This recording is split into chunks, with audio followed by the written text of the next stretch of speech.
Selamat pagi semuanya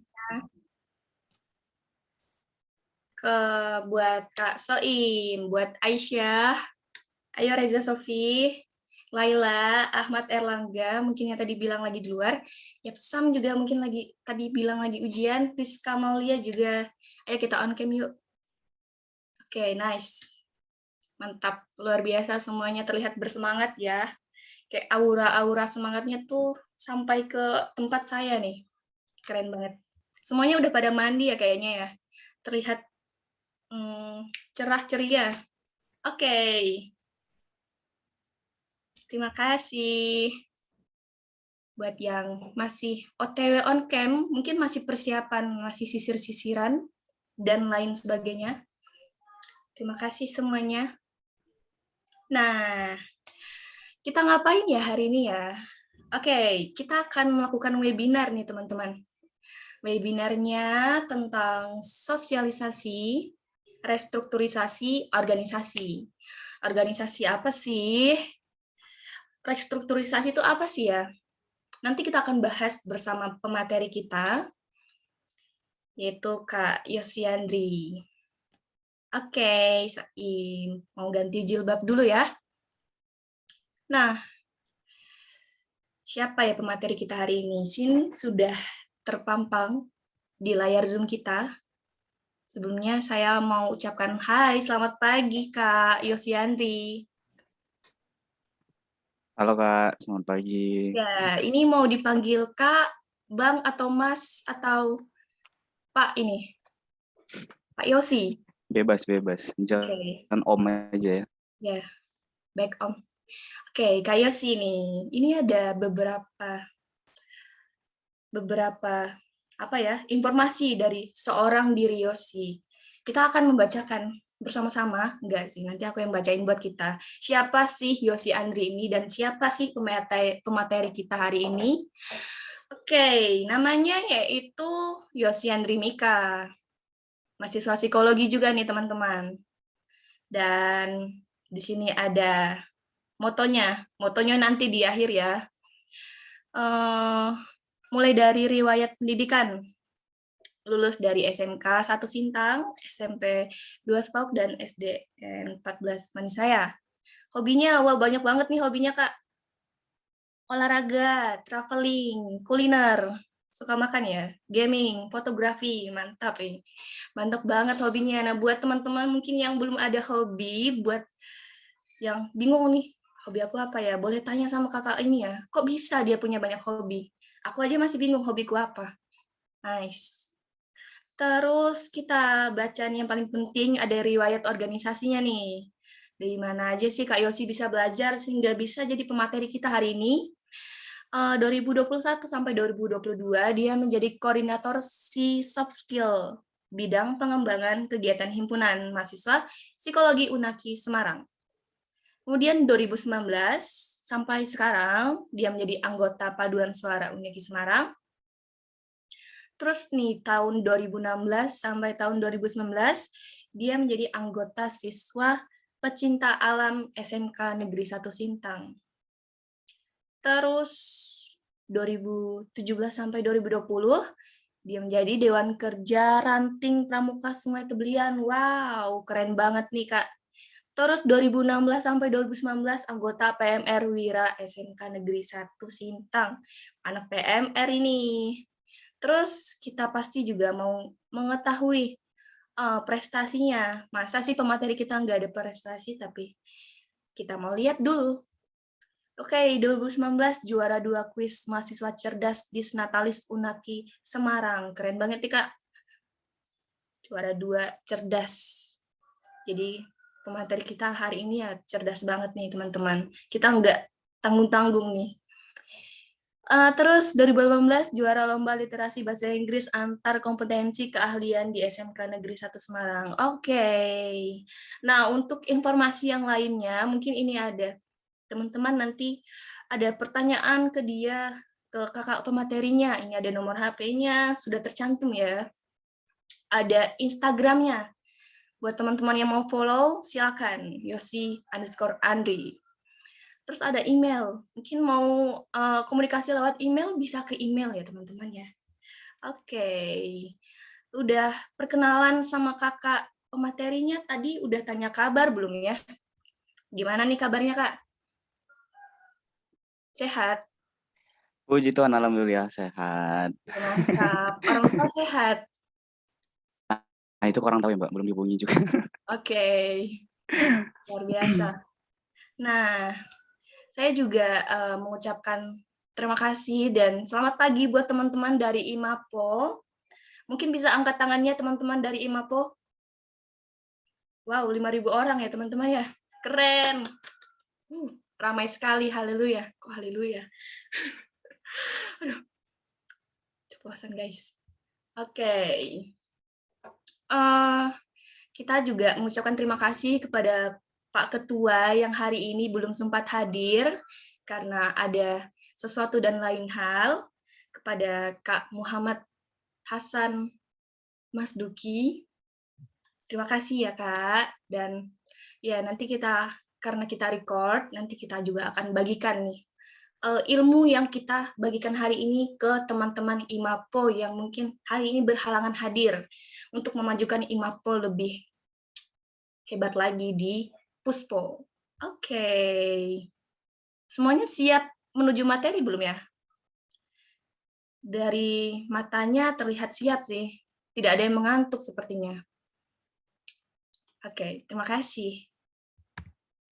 Nah, sekarang langsung saja kita akan mendengarkan sambutan dari Ketua IMAPO, namun ketuanya berhalangan hadir. Saya persilakan kepada perwakilan dari organisasi IMAPO. Silakan. Baik, Assalamualaikum warahmatullahi wabarakatuh.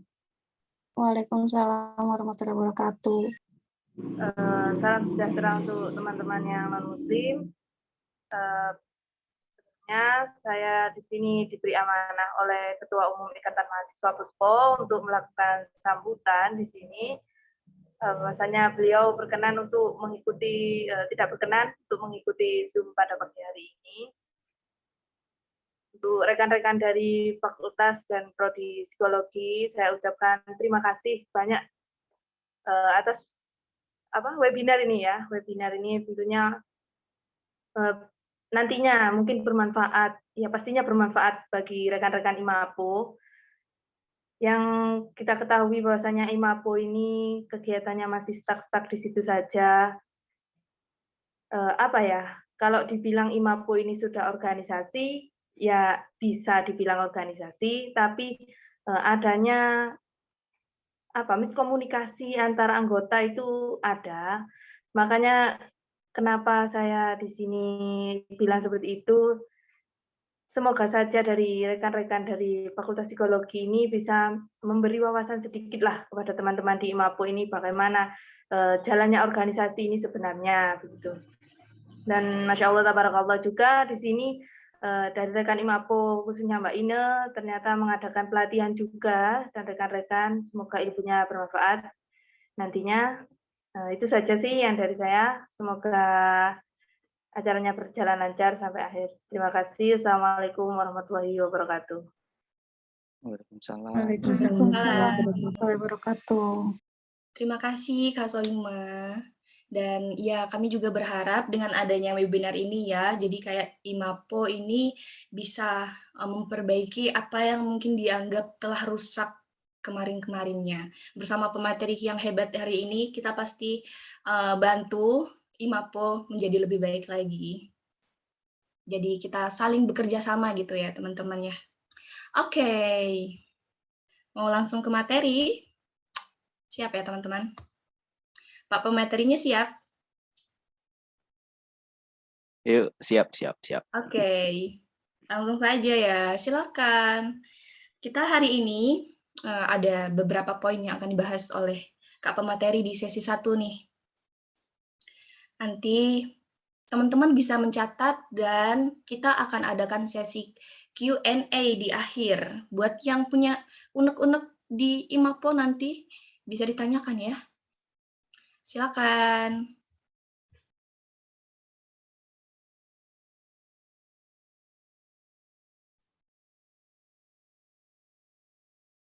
Halo, selamat pagi teman-teman.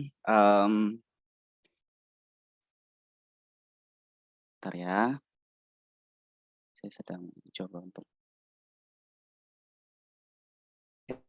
Sepertinya saya sudah tidak perlu perkenalan lagi ya, karena sudah diperkenalkan oleh Mbak Farida. Mungkin itu juga CV saya yang lama sebenarnya. Jadi itu CV ketika saya waktu mengikuti kegiatan kampus mengajar kemarin. Jadi itu belum saya update. Sekarang saya memegang beberapa organisasi di tahun inilah, di semester ini. Ada 2 yang memang secara formal saya pegang, yaitu ketua bidang pengembangan kegiatan, itu di bagian Hima Fakultas Psikologi kami, dan juga sebagai ketua paduan suara. Oh, tadi kan di CV saya masih anggota, itu tahun 2019.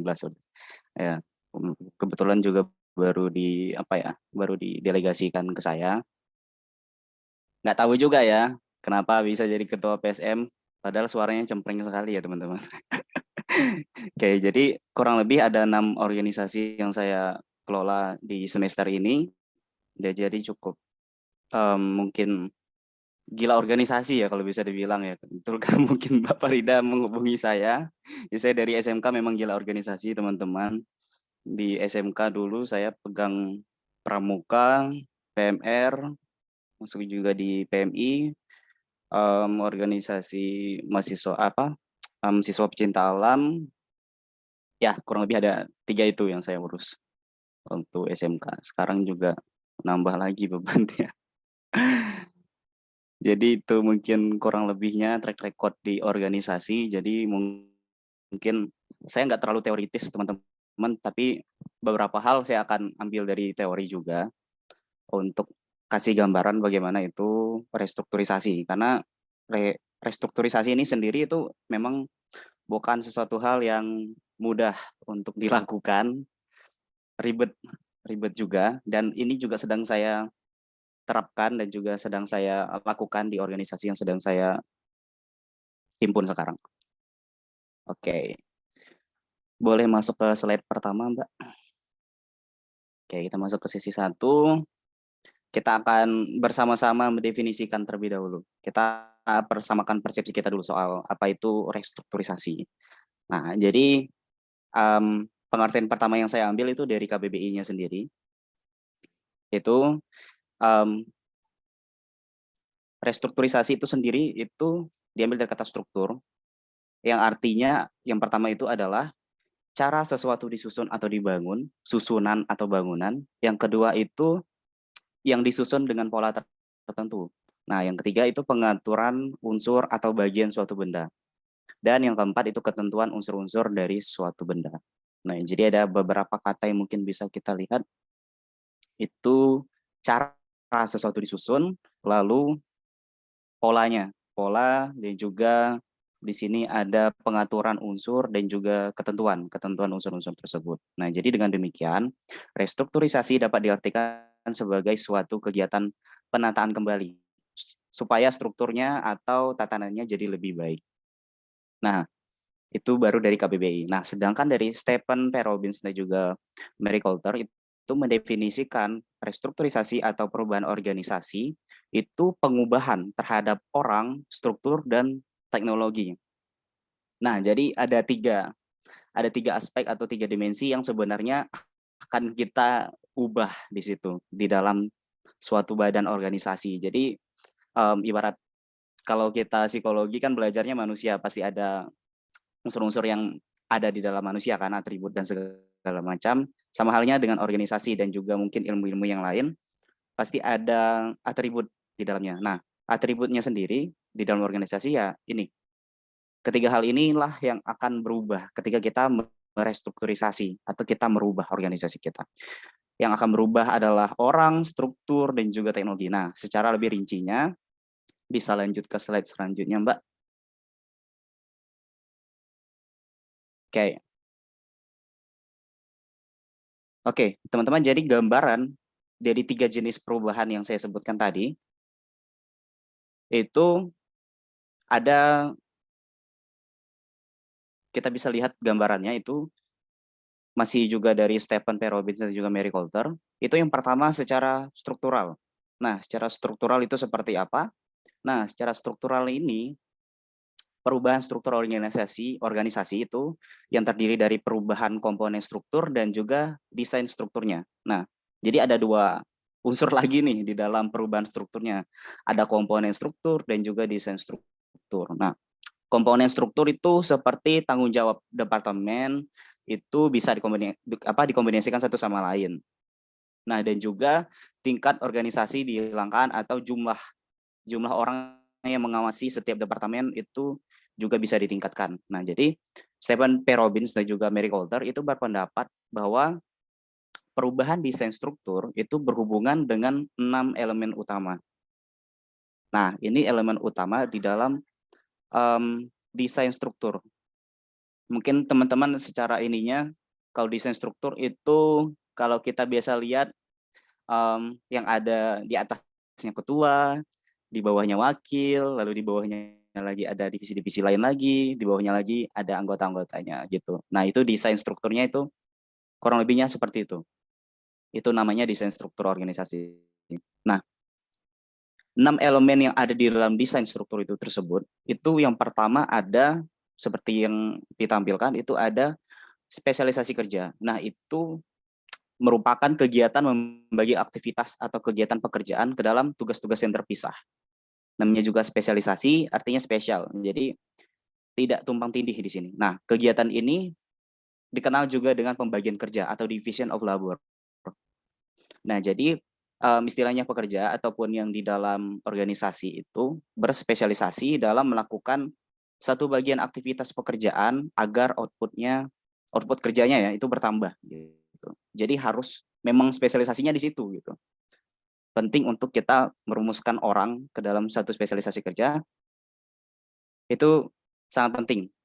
Misalnya aja orang yang banyak ngomong, orang yang sanguin, itu nggak mungkin kita bawa di seksi publikasi yang notabene-nya banyak ngedit dan segala macam. Nah, itu hal-hal kecil yang mungkin terjadi di organisasi.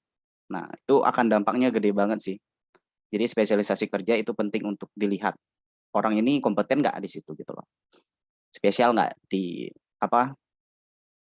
satu divisi yang kita tempatkan. Lalu ada departementalisasi. Nah, departementalisasi itu merupakan kegiatan menghimpun kembali kegiatan pekerjaan yang serumpun sehingga berbagai pekerjaan yang terpisah bisa dikoordinasikan atau diintegrasikan. Oke. Nah, jadi dalam departementalisasi sendiri itu sebenarnya ada 5 bentuk umum, teman-teman.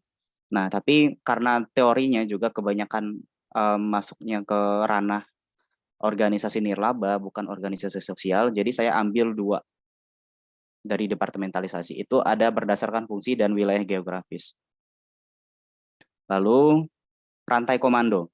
Nah, rantai komando ini merupakan hierarki wewenang. Jadi itu wewenang tingkat organisasi yang tinggi hingga ke yang rendah.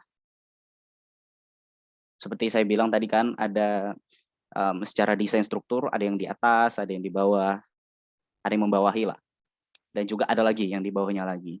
Nah, itu rantai komandonya harus jelas. Jadi itu menegaskan siapa yang melapor kepada siapa, dan juga hal ini membantu kita untuk menjawab pertanyaan seperti kemana ya saya harus melapor gitu, kemana ya saya harus ngeluh segala macam, kemana saya harus koordinasi dan segala macam, itu juga harus jelas di dalam desain strukturnya.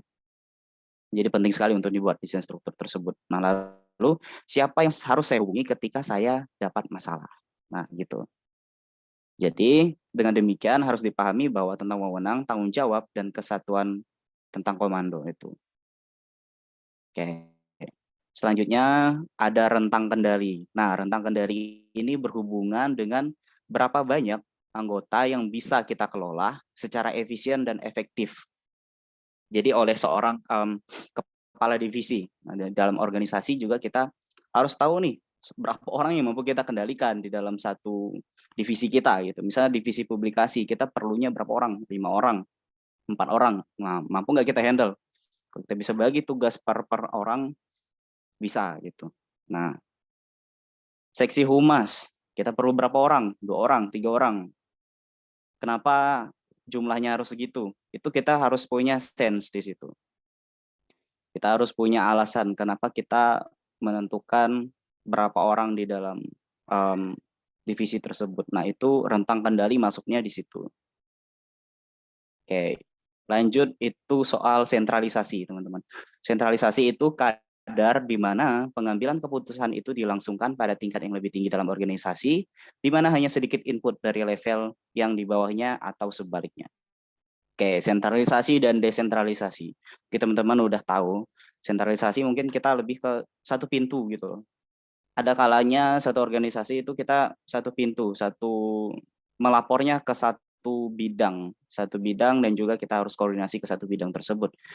Ada kalanya juga ketua itu mengkoordinasikan dan juga mendesentralisasi atau mendelegasikan tugas dan tanggung jawab itu ke bawahan-bawahan. Jadi ke setiap kepala divisi dan lain-lain seperti itu. Jadi tidak mutlak harus sentral kepada istilahnya satu pintu, ataupun tidak mutlak juga harus desentralisasi, semuanya harus didelegasikan, tidak semua. Ya, jadi kita harus punya sense di dalam organisasi, rasa, oh kayaknya ini memang kita harus mendelegasikan ke kepala-kepalanya deh gitu. Apalagi event kita kayak di organisasi seperti mungkin Ikatan Imapo ini kan organisasi sosial ya. Nah, jadi event kegiatannya tuh kayak ketika ada event dadakan lah, eventnya dadakan pasti.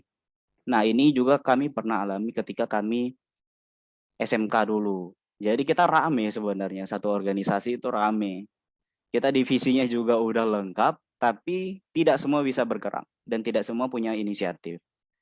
Nah, bagaimana kita tetap konsisten dengan agenda kita, agenda per tahun dan segala macam. Nah, disitulah rasa keanggotaan itu muncul gitu. Jadi tidak melulu soal wakil atau ketua, tidak melulu soal kepala divisi dan lain-lain. Semua anggota organisasi yang telah terjun di dalam situ harus punya sense atau punya rasa yang sama, punya persepsi yang sama, punya kesatuan yang sama. Nah, itu penting banget. Jadi ketika kita sudah menggebu-gebu nih di awal, oke kita buat organisasi nih, oke sip. Nah, biasanya kita akan termakan emosi di awal doang. Jadi kita semangat di awal, ya ketika berjalannya waktu mundur lagi dikit, hilang, makin hilang. Jadi kurang lebihnya waktu itu kami sudah mengikuti kegiatan sosial juga lah waktu itu di salah satu kegiatan pecinta alam. Jadi kita dari situ kayak kita punya awareness gitu untuk apa nih yang kita bisa buat untuk kabupaten kita. Kita punya 3 agenda dalam 1 tahun waktu itu. Nah, di agenda pertama memang rame. Kita ya mungkin jalanan rame lah untuk kita bantu istilahnya ketika ada bencana waktu itu. Jadi kita galang dana segala macam itu kita turun semua semua anggota di satu organisasi tersebut. Nah, ketika ujung-ujung di akhir kayak memang agenda yang sudah direncanakan dari lama dan sudah ada SOP-nya juga, orang-orangnya kita tahu segala macam. Ya, ujung-ujungnya cuman berempat aja. Nah, itu juga kita berempat karena kita anggota semua jadinya. Nah, tapi kita bukan istilahnya secara manusia kita pasti ngeluh gitu, ini kemana nih ini orang dulu semangatnya gila-gilaan, menggebu-gebu, paling kuat nih kalau soal udah ngomong soal segala macam di organisasi, tapi actionnya nggak ada gitu. Nah, itu memang sering terlihat, sering terjadi juga. Nah, ini pentingnya ketika waktu itu kami punya sense, punya jiwa yang sama, punya kesadaran yang sama bahwa memang kita masuk di satu organisasi itu karena memang niatan dari diri kita sendiri dan juga memang kita merasa kita mampu dan juga kita merasa bahwa kita juga punya punya orientasi gitu. Jadi kita pada saat itu walaupun cuma 4 orang kita mencoba untuk menghimpun volunteer lah gitu.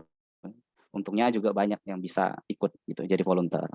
Nah, akhirnya jalan gitu.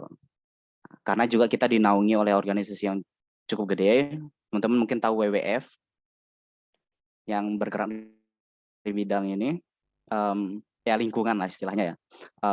Istilahnya apa ya? Apa ya namanya itu? Perlindungan hewan, satwa dan segala macam itu. Nah, karena organisasi yang cukup gede juga dan ngelihat niatan kami juga walaupun panitianya beberapa orang, kita bisa datangkan beberapa orang kayak dari luar kota bahkan dari luar pulau untuk ikut join bersama kita gitu. Nah jadi nggak masalah berapa orang pun yang bisa, tetapi mereka punya niat gitu loh, punya niat dan juga bisa grow di situ dan juga bisa hantam aja lah gitulah istilahnya. Nah lalu selain sentralisasi dan juga tadi ada desentralisasi seperti yang saya cerita, dan juga ada formalisasi. Nah, formalisasi di sini itu standar apakah pekerjaan-pekerjaan organisasi dan taraf di mana perilaku kerja itu dipandu oleh beragam aturan dan prosedur. Nah, jadi ini apa ya? Istilahnya SOP kerja lah. Di formalisasi ini kita kerja sesuai dengan ranah kita, ranah dan apa yang harus kita kerjakan. Nah, ada kalanya ketika organisasi udah berjalan dengan baik, kita memang formal banget mengerjakan segala sesuatu. Walaupun di situ tidak ada keleluasaan, tapi kalau stabil organisasinya memang kita akan secara formalisasi gitu loh organisasinya. Jadi kita menjalankan organisasi sesuai tugas dan tanggung jawab kita. Jadi kita tinggal koordinasikan dengan si A, si B, si C gitu. Jadi tidak tumpang tindih. Nah, tapi memang terkadang ada memang tumpang tindihnya. Karena ya kita sama-sama tahu, mungkin mahasiswa banyak ini dan itu, kesini kemari, kesini ke situ. Nah, pasti juga akan tumpang tindih juga selain tugas dan tanggung jawab yang ada. Jadi kalau mau multiplikasi ataupun multitasking ya nggak apa-apa gitu. Ada kalanya juga kita nggak formal-formal banget di dalam suatu organisasi. Kita harus lihat kondisi juga dan bisa apa ya, beradaptasi dengan kondisi seperti itu. Lalu kita masuk ke perubahan teknologi. Nah, jadi saya tidak terlalu banyak di perubahan teknologi karena memang perubahan teknologi ini lebih banyak ke organisasi nirlaba sebenarnya. Nah, Stephen P. Robinson juga Mary Coulter itu berpendapat bahwa perubahan teknologi itu berkaitan dengan proses, metode, dan peralatan kerja. Nah, hal yang saya pahami dari perubahan teknologi ini itu ketika kondisi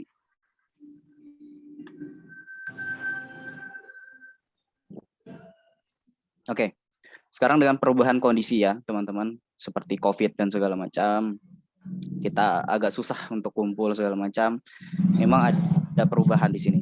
Nah, baik itu proses dan juga metode peralatan kerja itu memang terkaitnya dengan komputerisasi dan juga apa ya, di dalam satu organisasi kita juga kudu apa ya, harus punya dokumen ini dan itu, bagaimana kita punya data, tempat data kita di mana gitu, dan kita bisa akses siapa-siapa aja yang bisa akses dan lain-lain. Itu perubahan teknologi sebenarnya lebih ke arah situ teman-teman. Jadi seperti kita kan mahasiswa kan apa ya, sekarang nggak perlu kertas-kertas lagi lah, kalau bisa Google Drive aja gitu. Kita sama-sama bisa lihat filenya di situ, keanggotaannya siapa-siapa aja. Bentar ya teman-teman, ini laptop saya lowbat, saya lupa.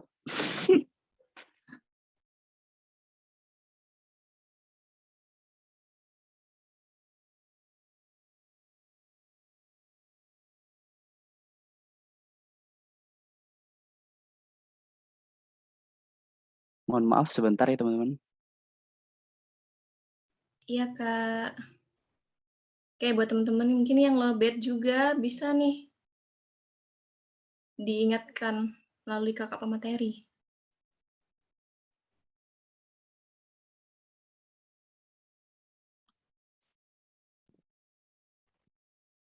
Ya, yang luas, hati-hati juga sampai dicas. Nah, jadi teman-teman, perubahan teknologi yang saya maksudkan di sini mungkin lebih ke arah situ. Mungkin kita di organisasi yang bergerak di bidang sosial itu nggak terlalu pakai teknologi, tapi memang perlu untuk satu orang itu memang mengkoordinasikan soal ini, masalah teknologinya. Istilahnya kita komunikasinya di mana segala macam, ada yang perlu mengingatkan dan lain-lain, itu ada yang mengkoordinasikan hal tersebut. di mana file-file yang bisa kita akses, istilahnya satu pintu lah aksesnya. Misal Google Drive, kita bisa, ketuanya bisa upload dari manapun dan kapanpun. Jadi, oh kita punya agenda ini gitu di bulan 11 misalnya. Tapi kita udah mulai kejar dari sekarang, entah itu proposal, entah itu A, B, dan C, kita bisa koordinasi lewat situ. Walaupun kita nggak bisa ketemu, tapi kita bisa buat file, kita bisa koordinasi dari situ, dan juga nanti di grup kita bisa bahas gitu. Ketika udah di-upload di Google Drive dan segala macam. Jadi fleksibilitas itu harus dengan kondisi kita yang sekarang seperti apa gitu. Karena mungkin dari mahasiswa sendiri pasti ada yang bekerja, ada yang sibuk ini dan itu, dan kita harus maklum terkadang. Nah, jadi kita yang harus beradaptasi dengan kondisi. Jangan kebanyakan ngeluh, jangan kebanyakan ngeluhnya. Karena ngeluh nggak ada solusi. Lebih baik kita cari solusi bareng gitu. Lalu yang ketiga ini itu lebih ke perubahan soal orang gitu. Nah, jadi menurut Stephen P. Robbins dan juga Mary Coulter itu perubahan orang itu dapat terdiri dari perubahan dalam bentuk sikap, persepsi, dan juga perilaku. Nah, sikap itu sendiri itu merupakan pernyataan evaluatif, disukai atau nggak disukai. Jadi terkait dengan objek, orang, atau kejadian. Nah, jadi hal ini juga mencerminkan apa yang dirasakan seseorang tentang sesuatu. Nah, teman-teman juga harus, ini sinyal saya, apakah suara saya masih kedengaran, Mbak? Aman. Aman ya? Aman. Oke. Nah, teman-teman jadi suatu sikap itu juga terdiri dari 3 komponen, teman-teman. Jadi ini kita belajar hal psikologi nggak apa-apa teman-teman, juga biar kita di dalam organisasi kita tahu arah ketika kita diskusi dan lain-lain. Kita juga harus tahu apa yang orang itu pikirkan. Kita nggak bisa menerawang sih, cuman kita tahu arah ini orang kemana ngomong gitu loh. Nah, jadi sikap itu sendiri nanti ada. Jadi sikap itu terdiri dari 3 komponen. Oke, teman-teman yang psikologi udah pasti tahu ini komponennya itu komponen kognisi, afektif, dan juga komponen perilaku. Nah, jadi komponen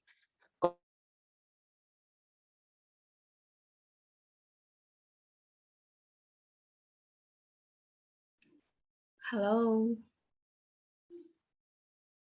data yang mungkin orang itu punya dan segala macam.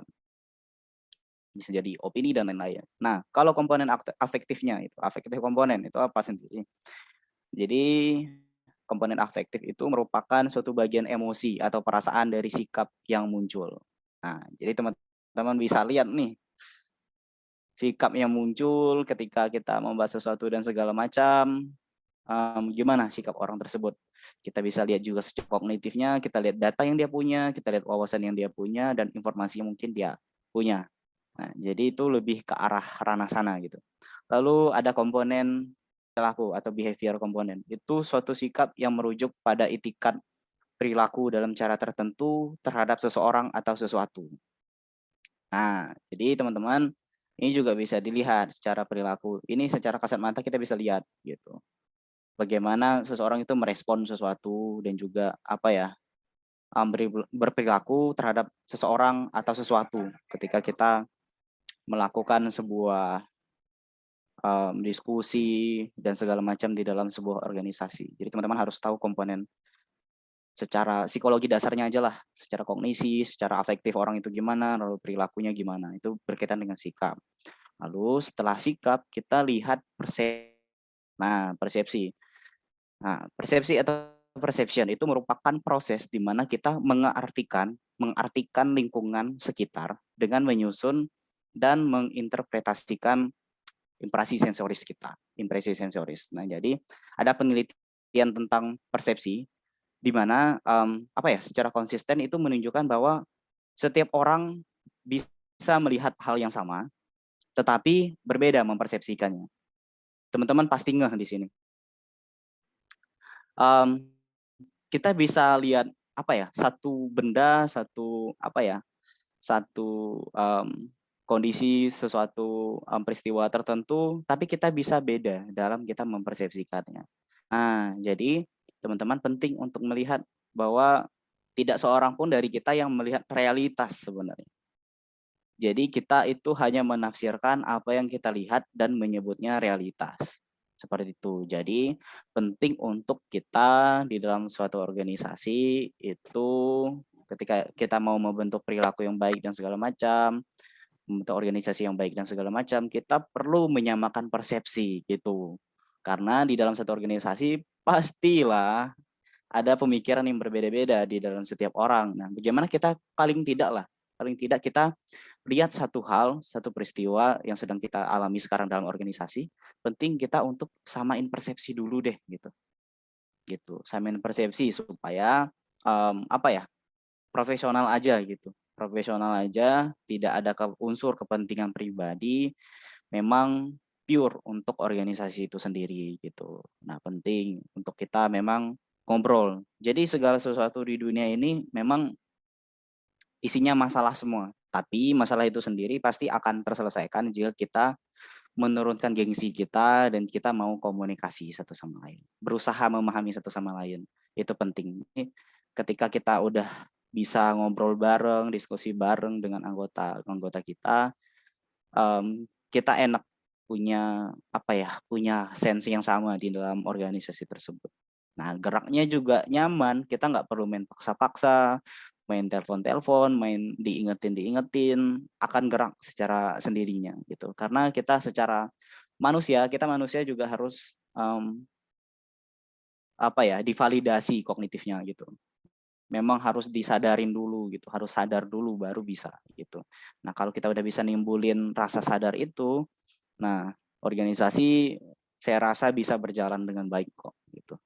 Lalu di dalam restrukturisasi organisasi sendiri itu pasti punya dampak pada perubahan organisasi. Nah, jadi itu menurut Ismail Nurdin, perubahan organisasi paling tidak itu mempunyai 4 komponen yang saling berhubungan. Nah, komponen pertama itu adalah perubahan secara strukturnya. Strukturnya seperti yang saya bilang tadi teman-teman itu meliputi pekerjaan didefinisikan, bagaimana pekerjaan itu didefinisikan, tugas dan tanggung jawab kita di dalam satu divisi itu apa yang perlu kita kerjakan. Nah, itu memang penting untuk dilihat. Nah, lalu di situ akan terjadi pengubahan pola komunikasi antara vertikal dan horizontal. Seperti yang saya jelaskan tadi, ada bagian atas, bawah, dan segala macam, itu vertikal horizontalnya gimana. Kita ke samping atau kita ke atas langsung gitu, dengan pimpinan langsung. Nah, ada perubahan teknologi, saya tidak perlu jelaskan lagi. Kalau ada perubahan budaya organisasi, ini pasti terjadi, tetapi kita punya perlu SOP yang jelas di sini. Jadi kita punya reward and punishment sendiri di sini. Nah, lalu poin yang keempat itu perubahan sumber daya manusianya. Nah, perubahan sumber daya manusianya sendiri, ya seperti yang kita lakukan ini, kita melakukan pelatihan dan segala macam. Gitu. Bisa lanjut ke slide selanjutnya. Oke, setelah saya menjelaskan mungkin itu 3 komponen yang akan terjadi dan 3 komponen itu yang akan berubah di dalam satu organisasi. Kita akan melihat efektivitas organisasi. Oke, jadi efektivitas organisasi itu sendiri memang teman-teman banyak berbeda pandangan. Dari setiap ahli itu punya perspektif yang berbeda gitu. Karena dari sudut pandang yang berbeda dan dari juga sudut pandang ilmu yang berbeda gitu.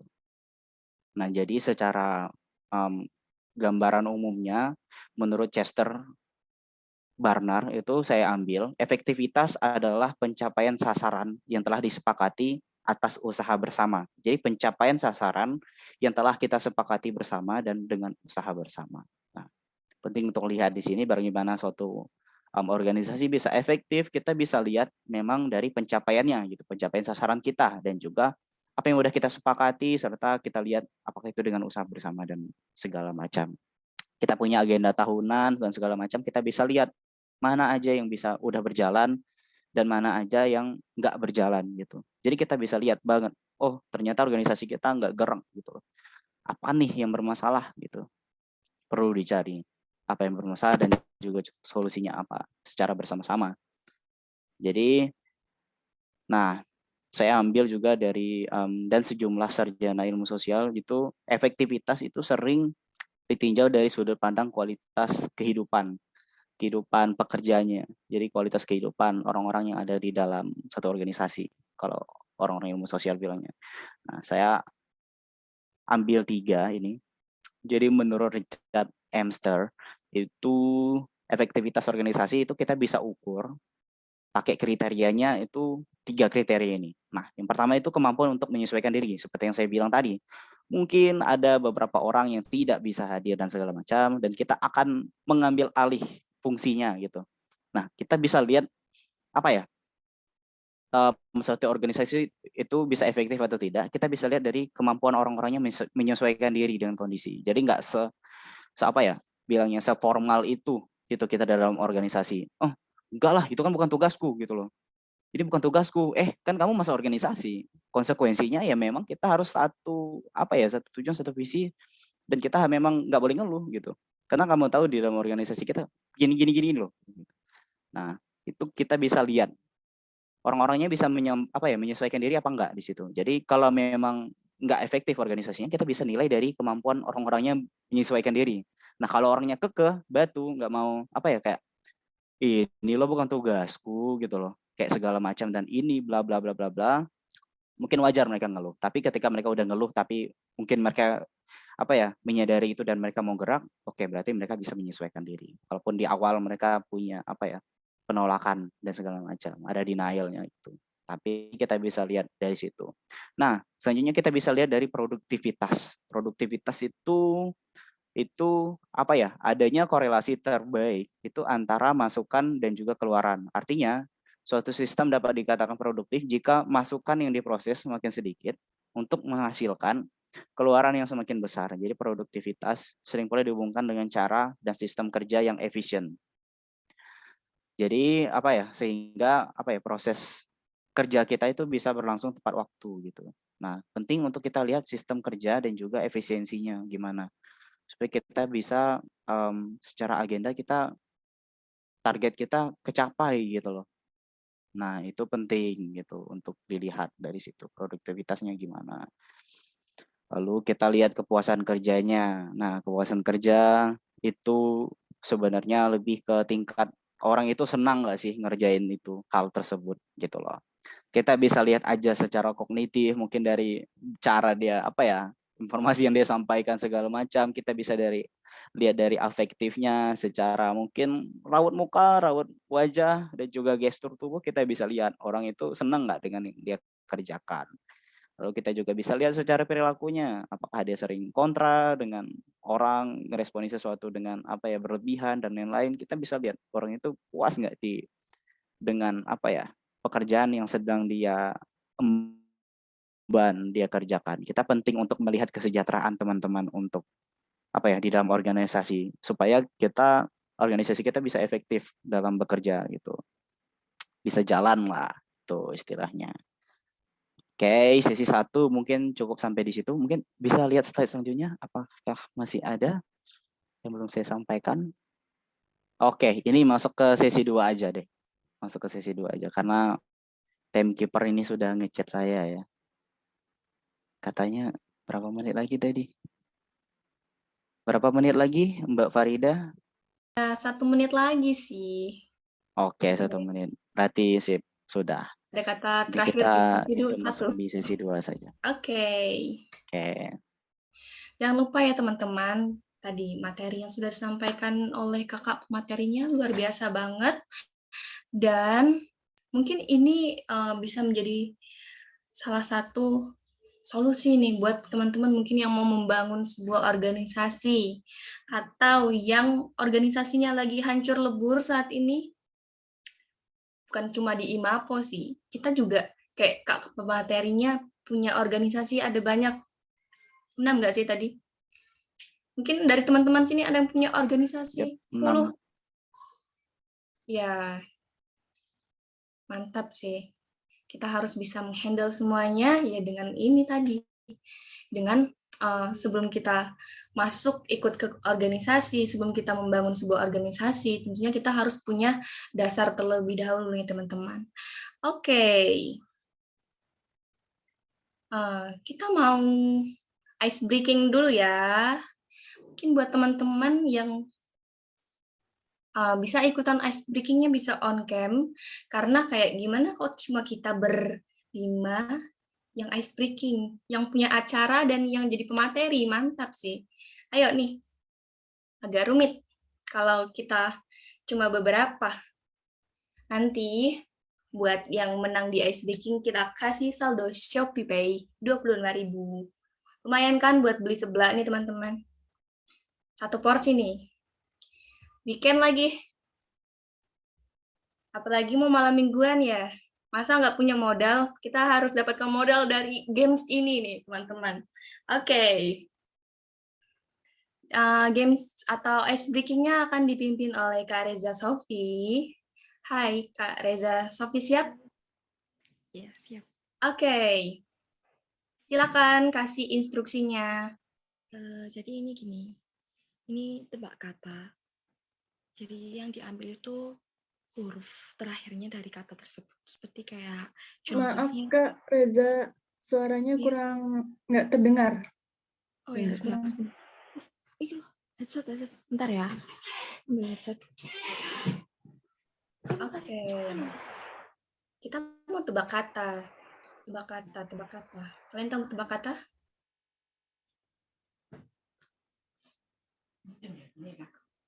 Bentar ya, aku ambil headset dulu.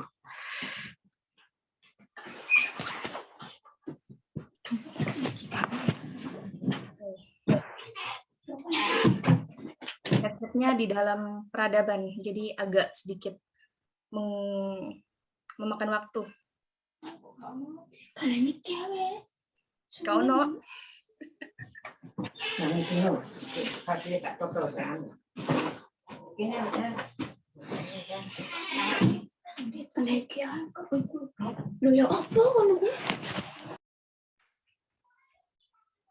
Kita mute dulu ya.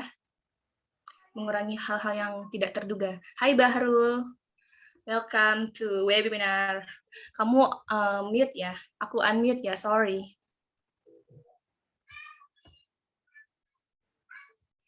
Ayo teman-teman yang bisa ikut ice breaking kita on cam. Udah terdengar? Sudah. Oke. Jadi gini permainannya, tebak kata. Seperti contohnya itu kayak ular gitu kan. Terus huruf akhirnya kan R. Jadi kita harus lanjutin cari kata yang depan hurufnya R. Paham? Oke. Gitu aja sih. Ini Terus, kategorinya apa dulu nih? Nama apa dulu? terserah. Hewan. Random aja ya. Ini hewan. Oh, hewan. Hewan ya teman-teman ya. Oke. Biar kita tidak simpang siur. Nah, jadi misalnya nih, setelah aku Kak Reza Sofi bilang instruksinya mulai dari huruf A. Misalnya A, anjing. Terus abis anjing bilang anjing Aisyah gitu. Gitu kan. Terus huruf dari G itu, huruf dari terakhir dari G itu kan G. Anjing itu kan G. Habis itu gajah, terus gajah Ine gitu guys. Langsung sebutin namanya. Paham?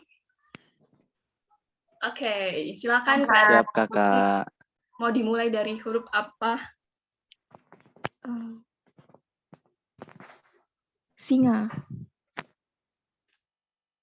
Langsung sebutin namanya ya. Biar tidak pusing-pusing. Oh ya. Farida. Ayam. Laila.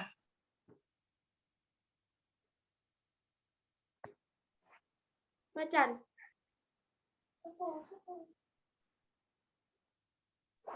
Bisa.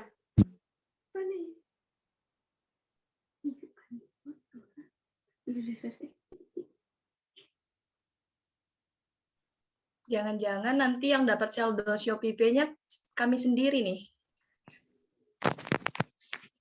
Alhamdulillah. Sebentar Farida. Kalau misalnya yang nggak bisa jawab ada challenge-nya gitu gimana? Iya.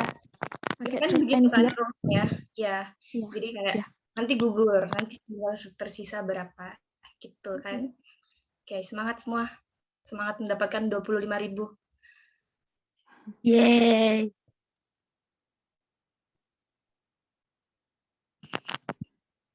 Macan, Ine.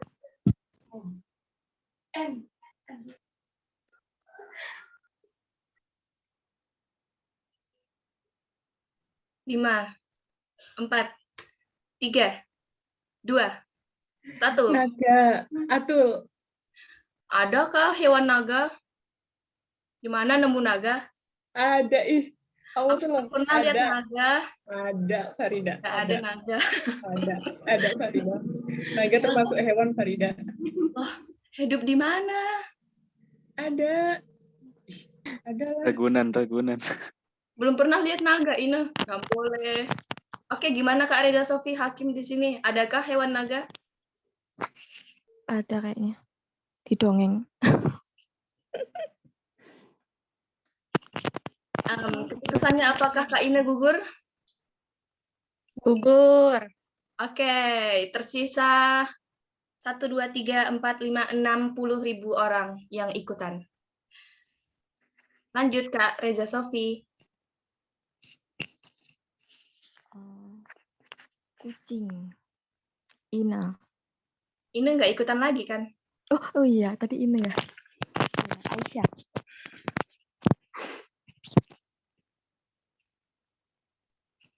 Aku? Iya. Apa tadi? Kucing ya? Kucing. Kucing. G. Gajah. Sudah. Gajah Monica. Gajah sudah. Iya, nggak apa-apa dong. Kan tadi contoh. Ya udah deh. Iya nggak apa-apa. Gajah Monica. Lanjut. Gajah ya? Harimau. Bahrul. Udang. Mbak Soim.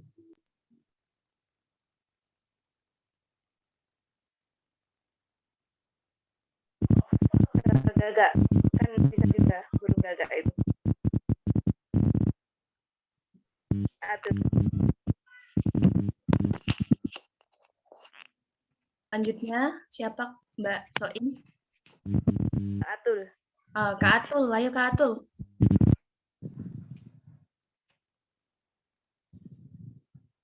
Hello Kak Atul, apakah ada di tempat? 5, 4, 3, 2, 1. Oke, Kak Atul gugur. Oke, jadi tadi Kak Yosi, Farida, Lela, Aisyah, Reza, Monik, Soim, dan Bahrul ya, bertambah lagi sih. Oke, kita sampai berapa orang tersisa? 2 orang tersisa ya teman-teman.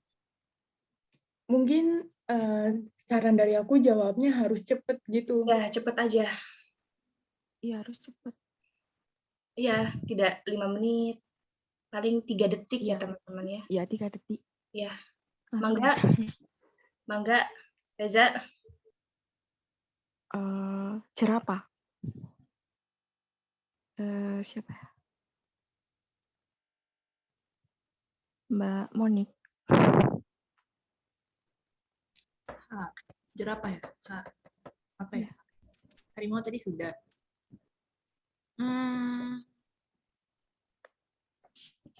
Hiu.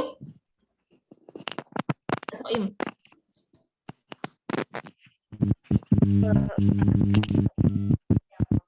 Bahrul. Ulangi Mbak, nggak kedengeran Mbak. Unta. Bahrul.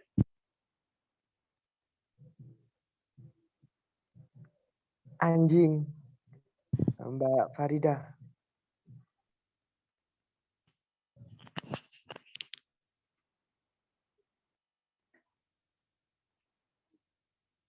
Menyerah deh. Aku nggak tahu G apa. Tidak gugur. Farida Ya. gugur.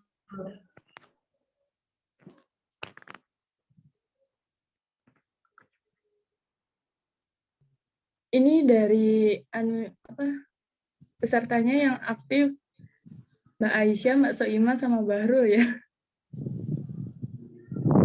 Sama Mbak Laila.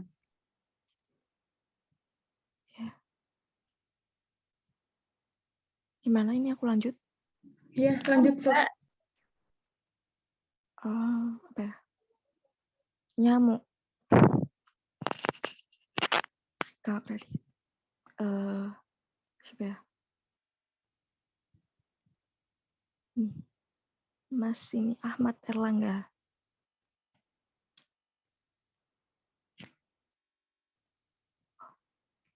Mungkin Mbak Laila. yang aktif saja ya. Mbak Laila aja.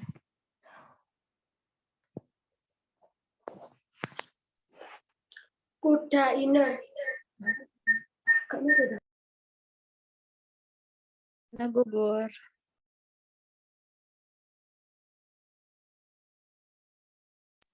Kuda Kak Farida. Kak Faridanya gugur. Kuda Aisyah.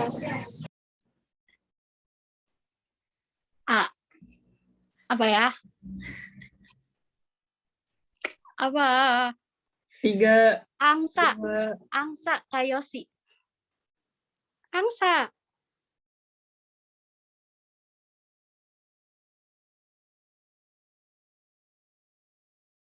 Yosi tak menjawab.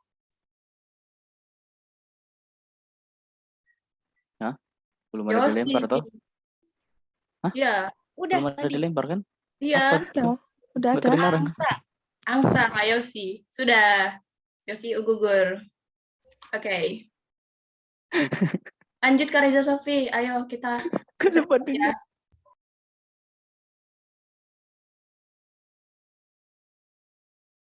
Kelelawar. Siapa tuh?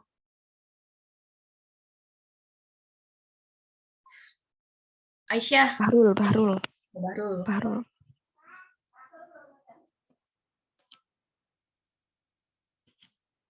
Rusa.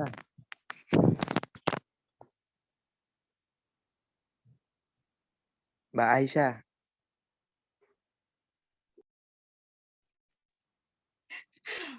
Rusak. Kenapa sih terus? Tunggu. Nggak tahu aku. Udah Aisyah, kamu gugur ya Aisyah. Oke. Ya, sedih banget. Iya, kamu nanti ya di lain kesempatan. Oke, lanjut Mbak Reza.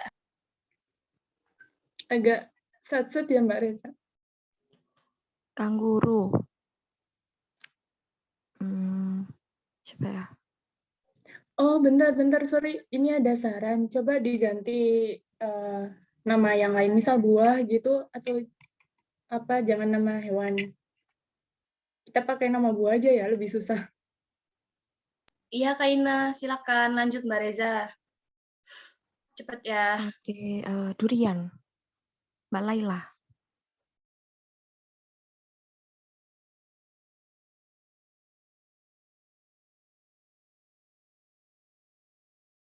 Kayaknya nggak kedengeran deh Mbaknya. Ya, nggak apa-apa, hitung dari itu kan. Sudah, waktu habis. Gugur. Lanjut Mbak Reza Sofi. Semangka. Mbak Soimah. Alpukat Bahrul.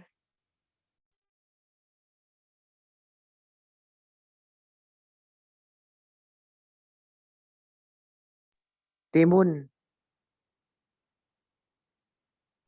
Siapa Timun nih? Lanjut. Mbak Reza.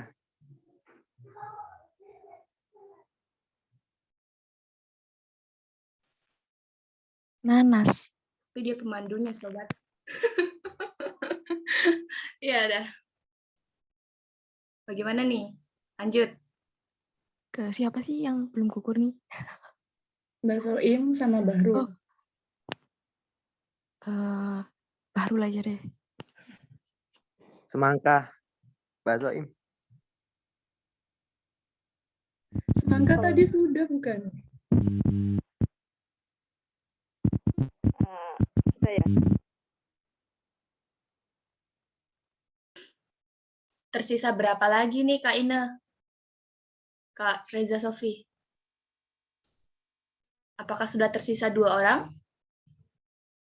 Oke, sudah ya. Kita ambil pemenangnya, yaitu Mbak Soim dan Mas Bahrul, oke? Fix? Begitu ya? Oke, jangan lupa nanti hubungin Kak Ina ya buat itulah pokoknya.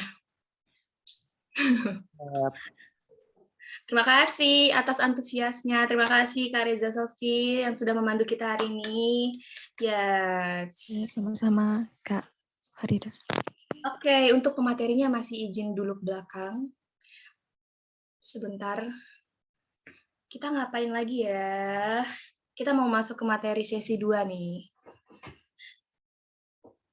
Dan sebentar lagi kita juga akan Q&A.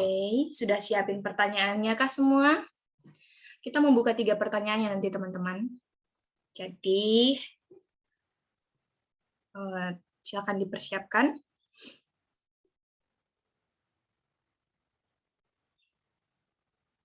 Buat teman-teman mungkin yang masih bisa on cam lagi, kita on cam.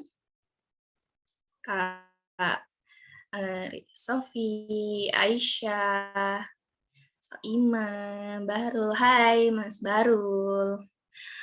Dan lain-lainnya. Ada banyak sekali ya orang di sini ya. Halo Kak Yosi, kita sudah masuk ke sesi 2. Apakah sudah siap lanjut ke sesi 2?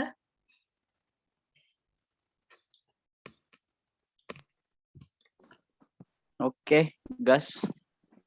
Oke. Siap. Kita masuk ke materi berikutnya. Silakan disimak semuanya. Disimak, dipahami, dan didengarkan. Silakan. Oke, bisa lanjut ke slide selanjutnya, Mbak.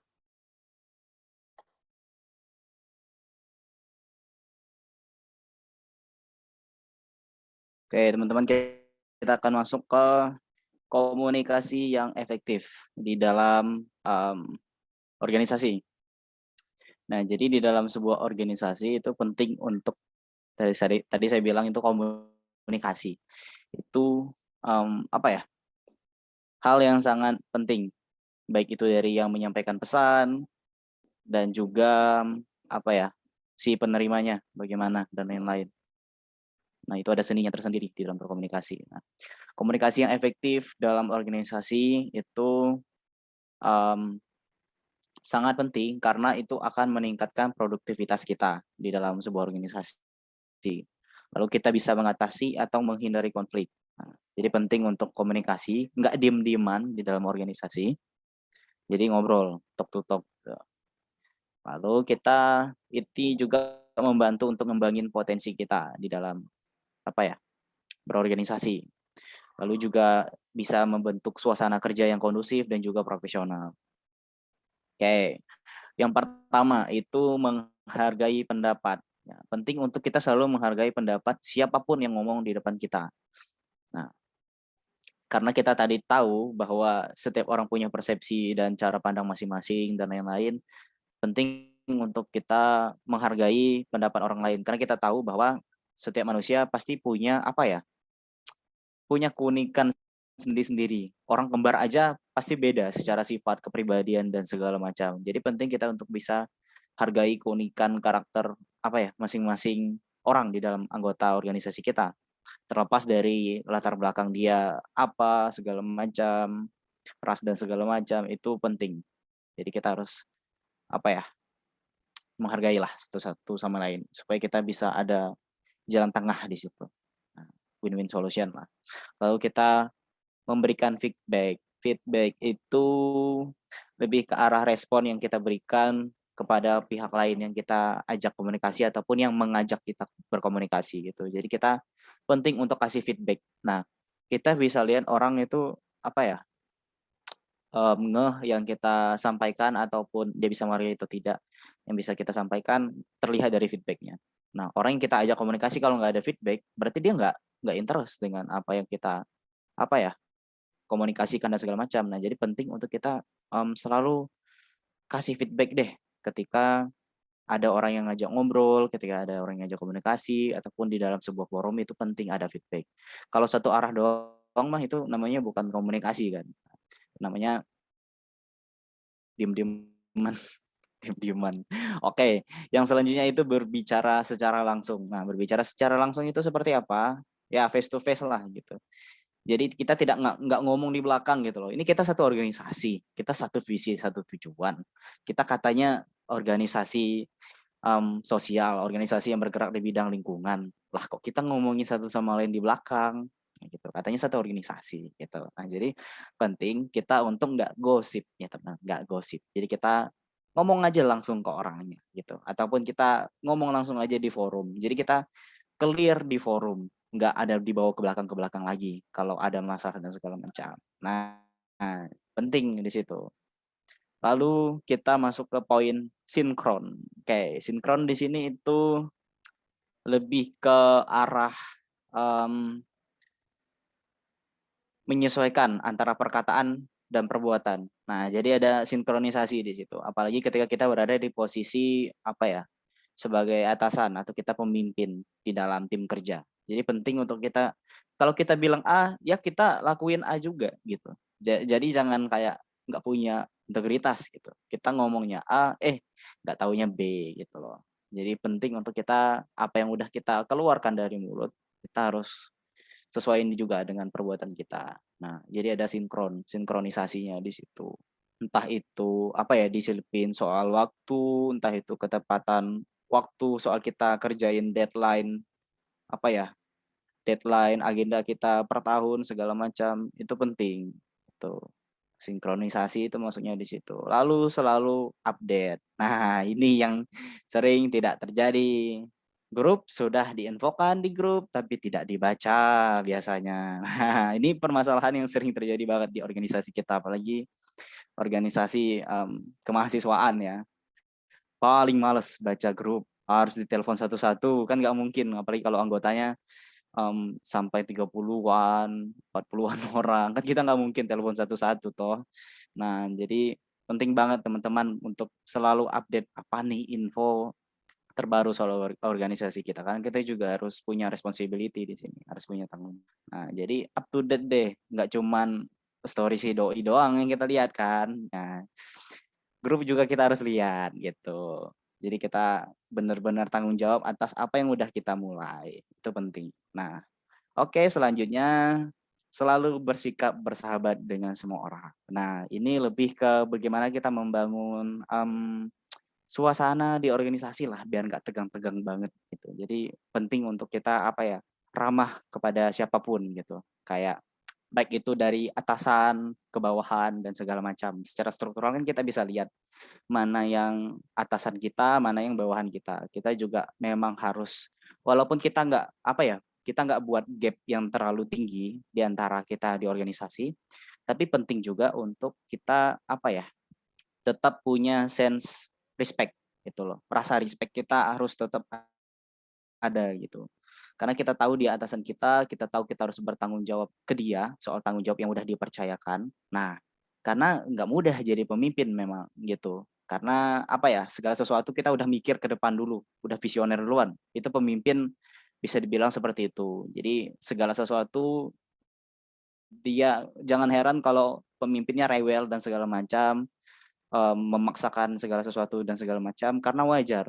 Mereka juga punya tanggung jawab di situ dan juga harus mengingatkan satu sama lain, mengkoordinasikan hal ini dan itu. Mereka juga harus apa ya, meng-cross check ulang apakah udah sampai mana progresnya nih gitu. 80%, 30%, 20% atau malah belum gerak gitu. Jadi jangan heran aja ketika kalau pemimpin kita terkadang apa ya, rewel dan segala macam. Jadi kita dengan sikap bersahabat dengan semua orang ini penting untuk membangun suasana yang baik di dalam satu organisasi. Nah, jadi jangan sampai ada gap yang terlalu lah gitu.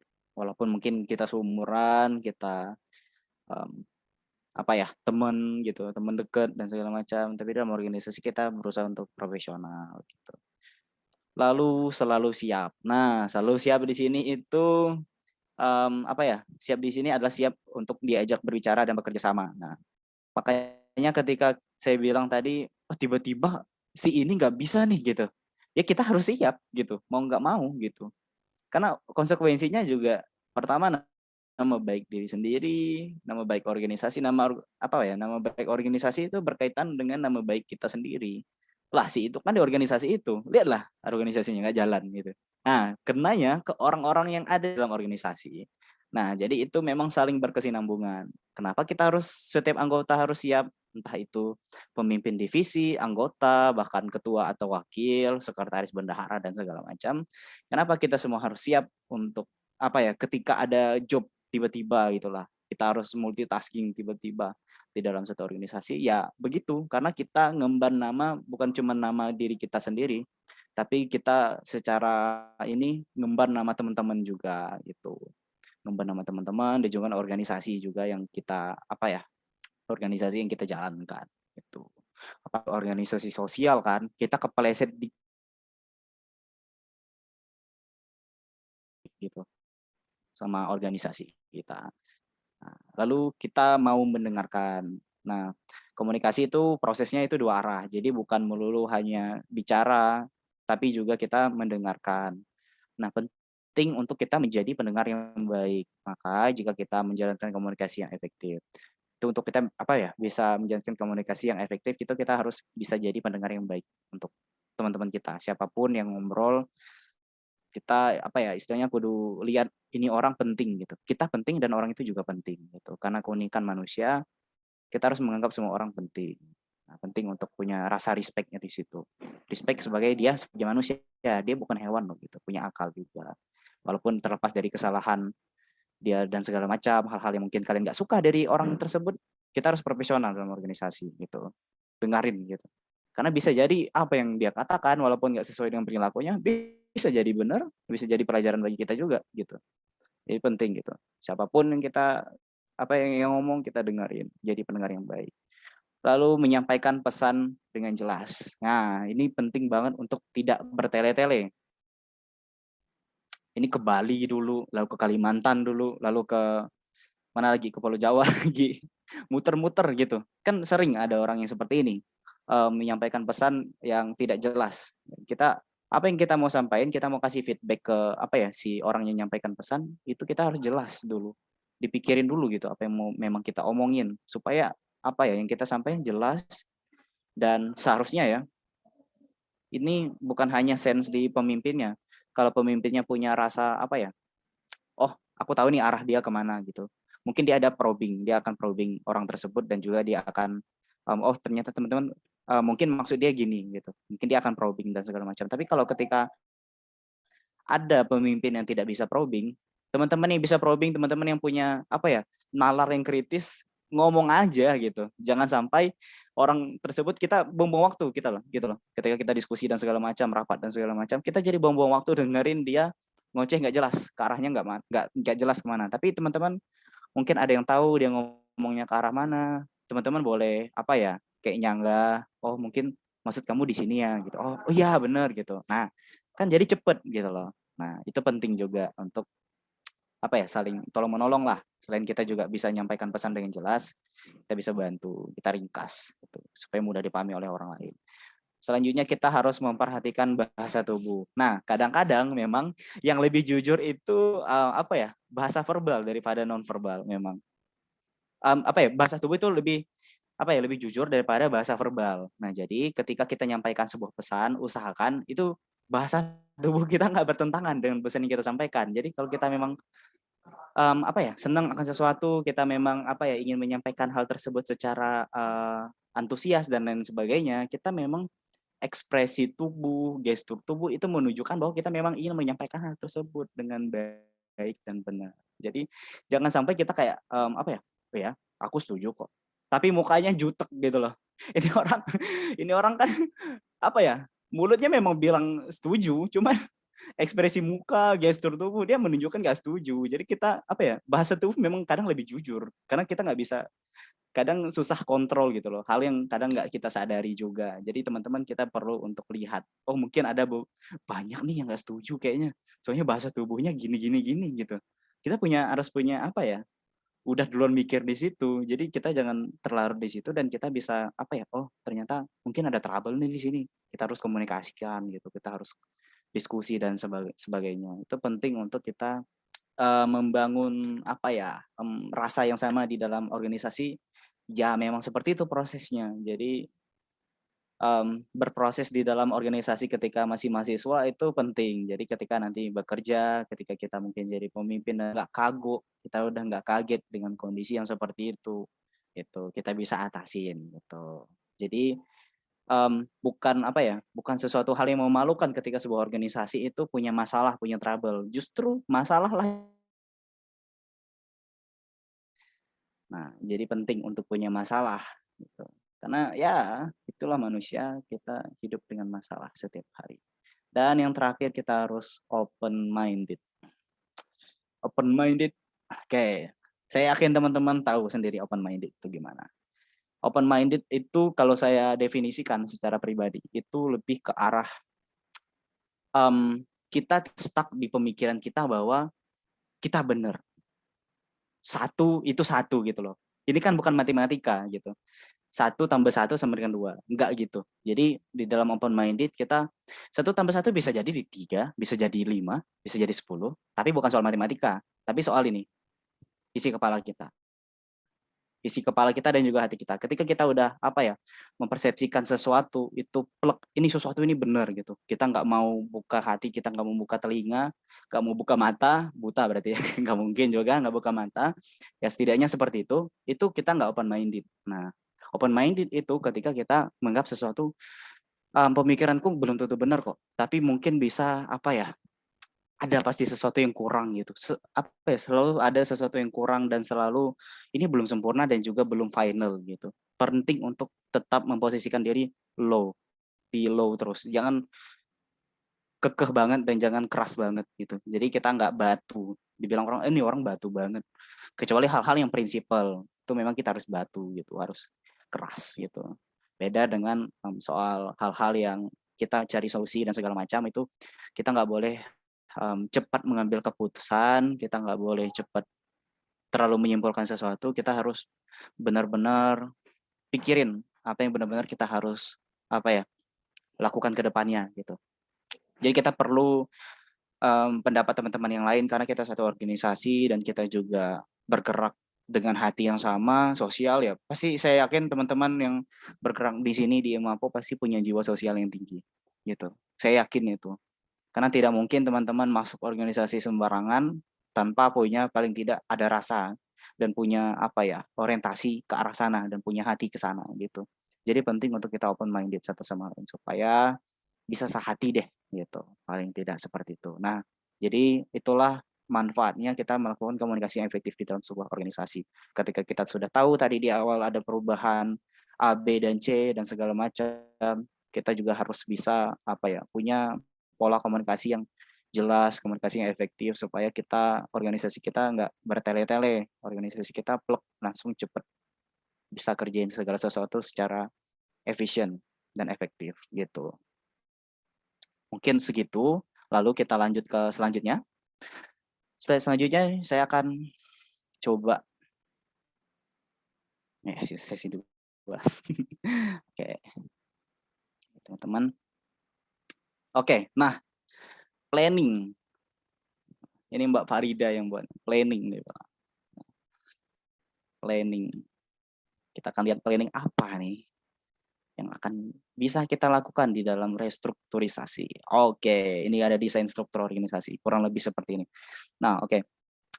Jadi teman-teman sebelum kita sebenarnya mendesain ulang struktur organisasi, kita restrukturisasi organisasi kita mau susun ulang, kita mau lakukan perubahan di dalam organisasi kita.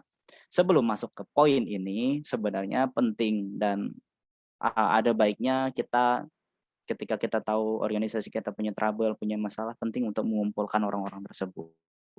Semua anggota. Penting untuk ada dialog terbuka, penting untuk kita untuk samain persepsi terlebih dahulu. Penting kita untuk merumuskan visi dan misi kita secara jelas, secara konkret dan secara apa yang bisa kita lakukan di situ. Jadi tidak overlap nantinya. Dan penting komunikasi dan juga dialog terbuka itu penting supaya kita nggak ada gap di antara satu sama lain. Jadi kita, oh aku tahu ternyata si ini ternyata dulu diam-diam dia memperhatikan banget organisasi kita. Tapi ketika udah dikasih waktu untuk bisa ngobrol dan segala macam, oh ternyata dia care banget deh sama organisasi kita gitu. Nah, jadi kita dialog itu penting di awal. Jadi kita bisa kayak lihat benang merah kita apa ya? Benang merahnya di mana sih sebenarnya permasalahan kita? Oh ternyata cuman masalah di kita nggak komunikasi dulu, kita nggak dekat satu sama lain, kita nggak bersahabat satu sama lain, kita nggak kenal nih, bahkan aku nggak tahu nih anak ini anak dari jurusan mana, ini fakultas mana gitu, lu siapa gitu, tahu muka doang gitu. Nah memang tidak mudah untuk masuk ke tahap itu, tapi ketika sudah masuk ke tahap itu nantinya saya harap apa ya, harapan saya itu memang di dalam sebuah organisasi kita semua adalah pemimpin. Nah jadi pemimpin apa ya, kita adalah pemimpin atas diri kita sendiri. Itu yang paling penting kita tahu dulu. Kita itu semua pemimpin. Tidak ada yang namanya bawahan, tidak yang namanya ini dan segala macam. Kita semua pemimpin bagi diri kita sendiri. Nah, ketika kita dipercayakan suatu tanggung jawab dan segala macam, kita memimpin diri kita sendiri untuk menyelesaikan tugas dan tanggung jawab tersebut. Nah, jadi penting untuk apa ya, selalu mendelegasikan apa ya, bukan mendelegasikan tapi kita selalu membantu orang bertumbuh untuk bisa memimpin dirinya sendiri. Itu penting di dalam sebuah organisasi. Jadi tidak ada yang kata-katanya aku manut aja deh gitu. Aku manut wae gitu. Nggak ada yang begitu. Artinya apa ya? Kita semua tadi kan saya bilang kita semua pemimpin dan segala macam. Artinya kita semua bertanggung jawab atas apa yang telah dipercayakan dan segala macam. Dan kita juga nantinya ketika ada perubahan di dalam organisasi kita, kita tahu arahnya kemana, kita tahu kita harus mendelegasikannya kemana, dan kita juga tahu siapa yang pantas dan layak di situ gitu. Walaupun dia tidak pantas dan layak, tapi kalau dia mau belajar, juga kita bisa di situ.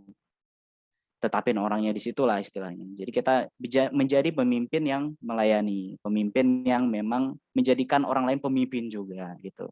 Jadi nggak jadiin orang bawahan, jadiin orang itu pemimpin juga, karena nantinya pasti di tahun kita kan tahunnya tahun COVID kan, pasti berbeda kondisinya nanti mungkin dengan IMAPO yang baru nih, kepemimpinan IMAPO yang baru pasti akan beda term apa ya istilahnya aturan, kondisi lingkungan dan segala macam itu pasti akan berubah secara drastis. Penting untuk kita mengajarkan mereka untuk bisa punya sense kepemimpinan, pemimpin gitu. Jadi mereka bisa tahu apa yang mereka lakukan pada lingkungan saat ini. Jadi kita tidak ada lagi apa ya, sesepuh kita yang kayak ambil alih organisasi kita. Seringkali kan di dalam organisasi mahasiswa kita terkadang sesepuh kita yang apa ya, kayak ikut campur gitu. Padahal mereka nggak tahu kondisi di dalam seperti apa. Yang paling tahu ya kita yang di dalam gitu loh. Untuk kenapa saya bilang penting untuk mendelegasikan orang lain untuk bisa jadi pemimpin, ya seperti itu. Karena kita di satu rentan waktu itu pasti akan berbeda setiap kondisi dan waktu. Penting untuk orang tersebut jadi pemimpin di waktunya gitu. Waktu kita ya di waktu kita beda gitu. Ketika kita mendelegasikan, ya begitulah. Dia harus punya sense di situ. Nah, seperti itu kurang lebihnya. Nah, untuk desain struktur ini, setelah saya ngoceh banyak tadi soal kepemimpinan, nah di sini di desain struktur ini kurang lebih yang bisa kita lihat sebenarnya apa yang bisa kita ubah itu ada 2. Ini juga yang sudah dianalisis oleh teman-teman dari UNMER. Itu ada reorganization dan juga kompetensi measurement. Oke, reorganization dulu. Nah, reorganization itu apa sendiri sih? Apa sih gitu? Nah, itu istilahnya cara yang kita tempuh untuk merestrukturisasi gitu. Reorganization itu kita ninjau kembali, kita nyusun ulang apa ya, tentang kompetensi inti atau core competition. Jadi dari organisasi yang bersangkutan. Misalnya kita IMAPO istilahnya. IMAPO ini bergerak di bidang apa sih gitu. Kita maunya ke arah mana sih gitu.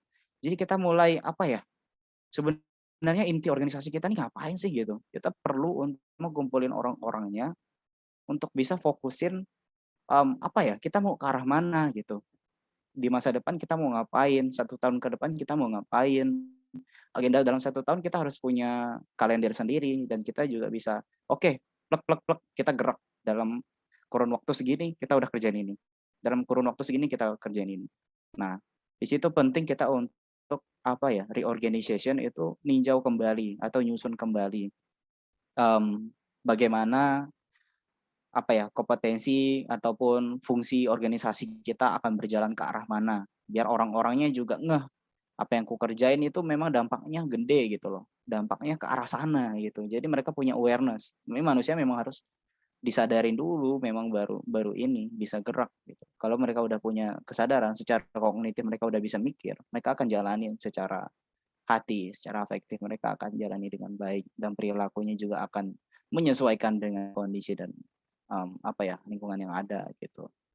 Jadi reorganization teman-teman lebih ke arah situ. Nah, jadi penting sekali desain struktur ini aja itu penting banget itu teman-teman. Jadi kita tahu kita harus apa ya, berkomunikasi kemana dulu gitu. Kepala Departemen Pendidikan ini contoh doang ya teman-teman. Jadi kenapa saya tidak cantumin mungkin punya teman-teman di sini, karena saya percaya teman-teman bisa susun sebaik yang memang teman-teman butuhkan di dalam sebuah organisasi. Jadi saya mendelegasikan hal tersebut ke teman-teman karena teman-teman saya yakin punya punya sense di situ. Nah, ini penting untuk kita lihat di mana kita mengkoordinasikan, kita berkomunikasi. Ini pola komunikasinya terletaknya di situ. Kepala Departemen Pendidikan, Kepala Departemen Marketing, Kepala Departemen Humas Internal, Kepala Departemen Humas Eksternal, dan juga Kepala Departemen Kesejahteraan Mahasiswa. Ini mereka semua bisa berkomunikasi satu sama lain. Ini sebenarnya kalau dikasih garis, seharusnya bisa dikasih garis. Jadi ini mungkin desainnya wakil ketuanya kok di belakang gitu. Seharusnya mungkin bisa di bawah ketua umum gitu loh. Di bawah ketua umum. Jadi wakil ketua di bawah ketua umum. Nah, jadi nggak langsung ke ketua umum mentahannya gitu loh. Ini kan kalau bisa dilihat kan polanya agak kurang baik menurut saya. Karena langsung ke ketua umum baru wakil ketua. Jadi penting untuk merumuskan ini dulu. Nah, kita perlu ada satu tempat, satu sentral untuk bisa memproses data mentah dari lima departemen di bawah ini, kepala departemen. Mereka kan pasti akan melapor kemana gitu loh.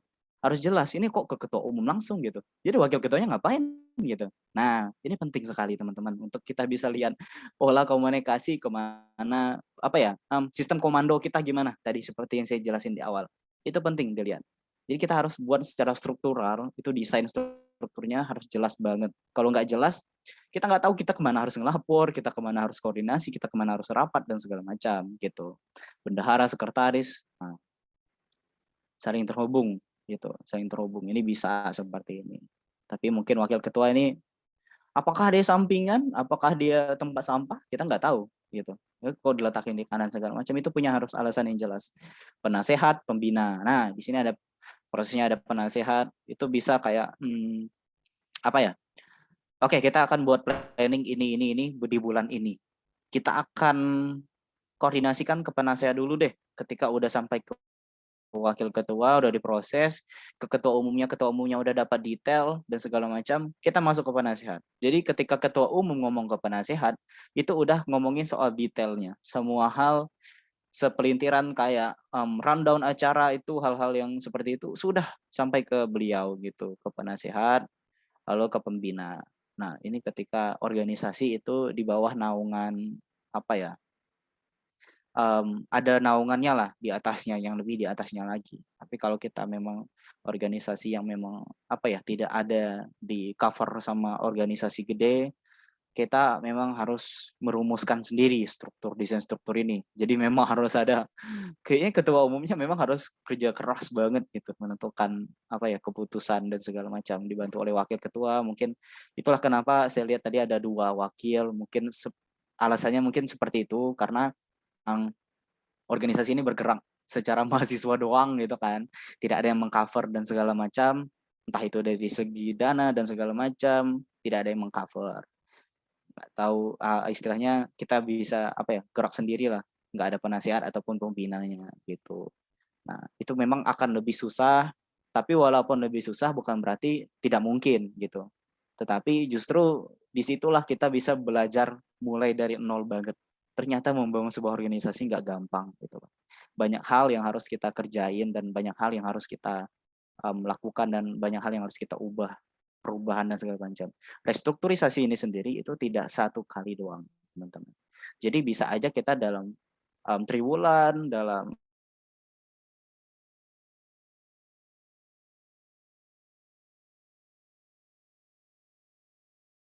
Oke, selanjutnya kompetensi measurement. Nah, kompetensi measurement itu apa ya?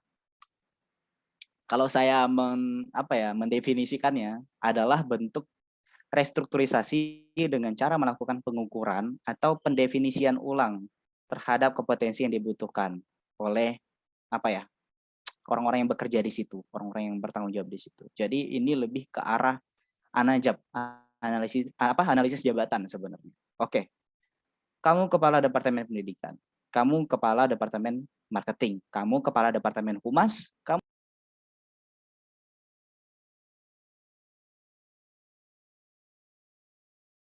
Terlempar ya guys. Oke teman-teman, sorry ada masalah jaringan.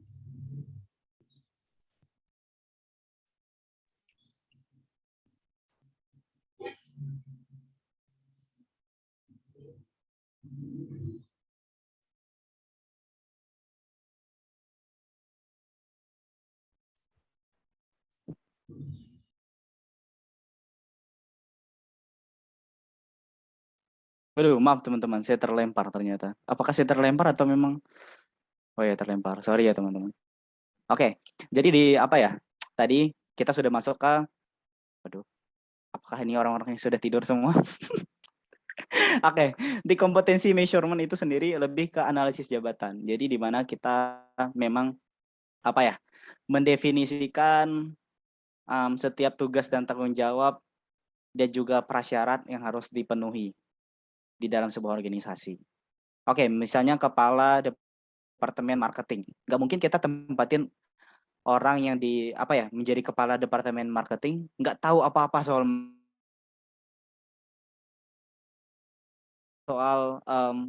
istilahnya apa ya? Kemana aku harus nunjuin target pasarku, rentan usianya berapa. Dia nggak sense di situ aja, rasa di situ aja dia nggak punya gitu. Gimana kita mau tempatin di situ gitu. Nah, itu penting kita untuk bersama-sama merumuskan. Oke, kepala departemen SOP-nya apa? Jadi penting untuk punya SOP yang jelas di situ. Oke. Jadi kompetensi measurement lebih ke arah sana. Nah, kepala departemen humas misalnya, humas internal. Ini di Google gitu teman-teman. Pasti banyak contohnya di Google. Jadi kita bisa cari dari manapun, kita bisa search dimanapun, kita juga bisa tanya ke orang yang memang udah kompetensi di situ gitu loh. Oh, ternyata kepala departemen humas itu gini-gini loh dulu ya.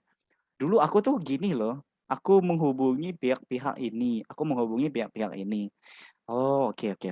Kita buat secara tertulisnya kita harus punya, biar orang yang kita delegasikan ke situ nanti dia tahu SOP yang jelas di situ. Aku ngapain, nanti ketika ini dan itu aku ngapain gitu.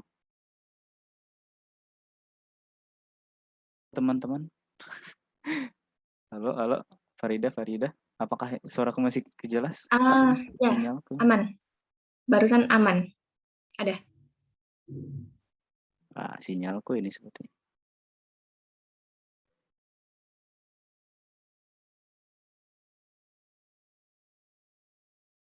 Aman.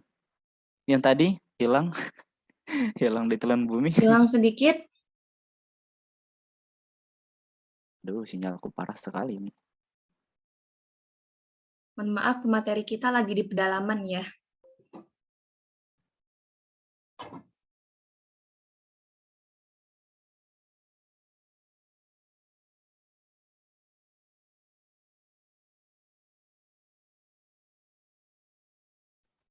Halo.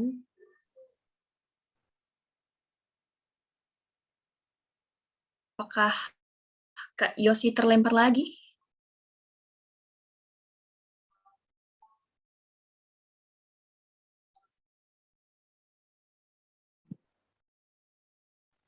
Halo?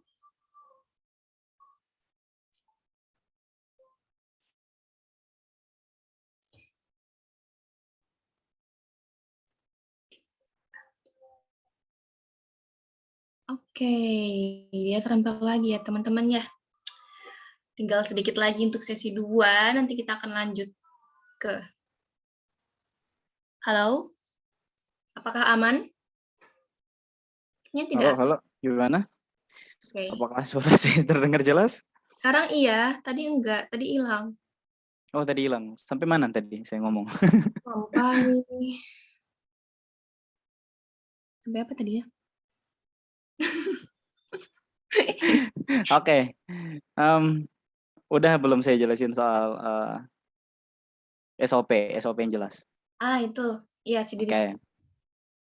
Nah, ketika kita sudah tadi sudah membuat visi misi yang jelas, kita sudah tahu kompetensi organisasi kita ke arah mana dan segala macam. Kita penting buat SOP yang jelas untuk setiap departemen, untuk setiap divisi, untuk setiap di keorganisasian seperti ini.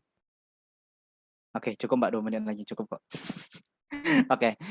Penting sekali untuk kita mendefinisikan apa dan bagaimana pekerjaan tersebut akan dilakukan. Jadi teman-teman, penting untuk kita sama-sama merumuskan SOP yang jelas.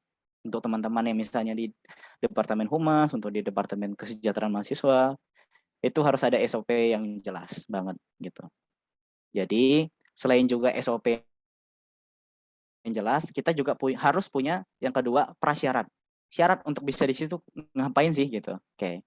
Kepala Departemen Humas. Syaratnya paling tidak orangnya periang, orangnya bisa humble ke semua orang, orangnya social butterfly lah istilahnya gitu. Nah, itu bisa ditempatin di situ. Kita yang lihat potensi teman-teman di mana gitu. Lalu misalnya di Departemen Kesejahteraan Mahasiswa, itu mungkin anak-anak psikologi, memperhatikan kesejahteraan mahasiswa, harus gitu. Anak-anak psikologi jangan disuruh anak TI, dia memperhatikan kesejahteraan komputer aja kan taunya gitu. Nah, jadi penting untuk melihat di situ.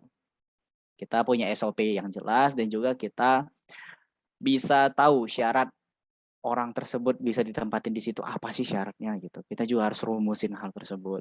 Nah, kepala Departemen Pendidikan gitu. Masa orang bisnis dimasukin di Departemen Pendidikan? Nah, nanti pendidikannya bukan mendidik, berbisnis dia nanti di situ cari untung doang gitu. Misalnya itu contoh. Sekretaris ngapain sih? Nyimpan duit, nagih-nagih uang ke anak-anak kan enggak gitu. Nah, jadi ada SOP yang jelas. Ketuanya ngapain? Wakilnya ngapain? Oke, gitu dan segala macam. Jadi penting untuk merumuskan SOP yang jelas dan prasyarat lah istilahnya. Prasyarat sebelum bisa masuk ke organisasi tersebut. Jadi ketika ada rekrutmen, oke, IMAPO lagi buat rekrutmen nih ke kepala Departemen Humas. Syaratnya ini.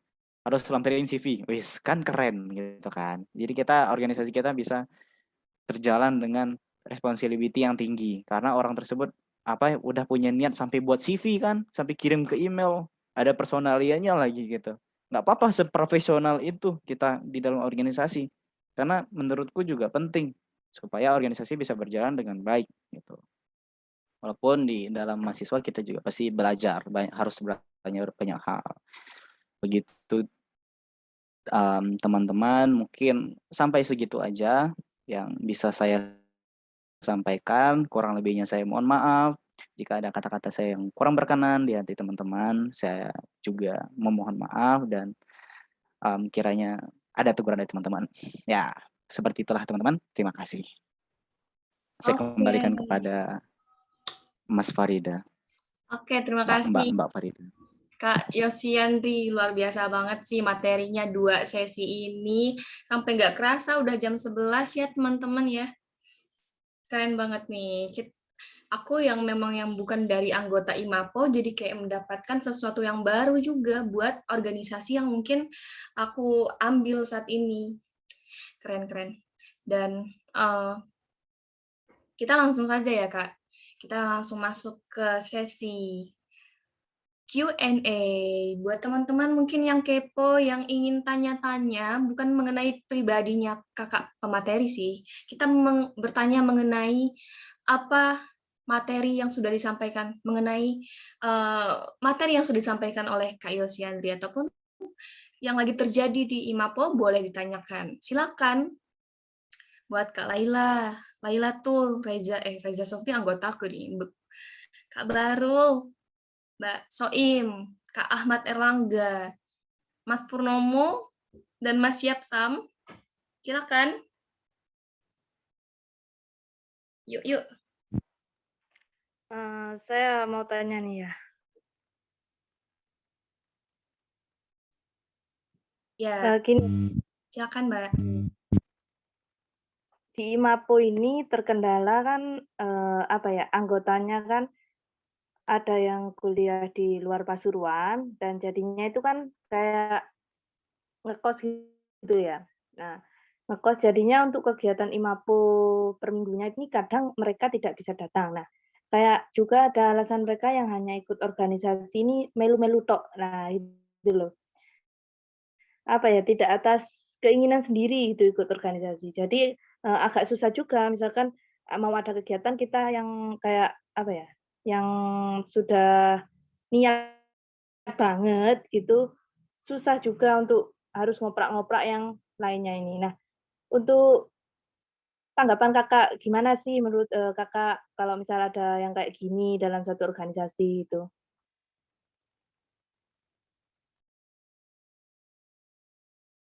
Kendalanya jarak ya sebenarnya teman-teman. Jarak ya. Mbak Soima,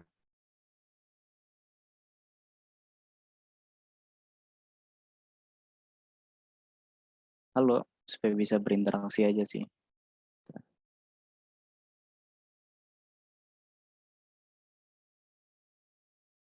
Halo, Mbak Soima, apakah memang suara saya nggak kedengaran atau?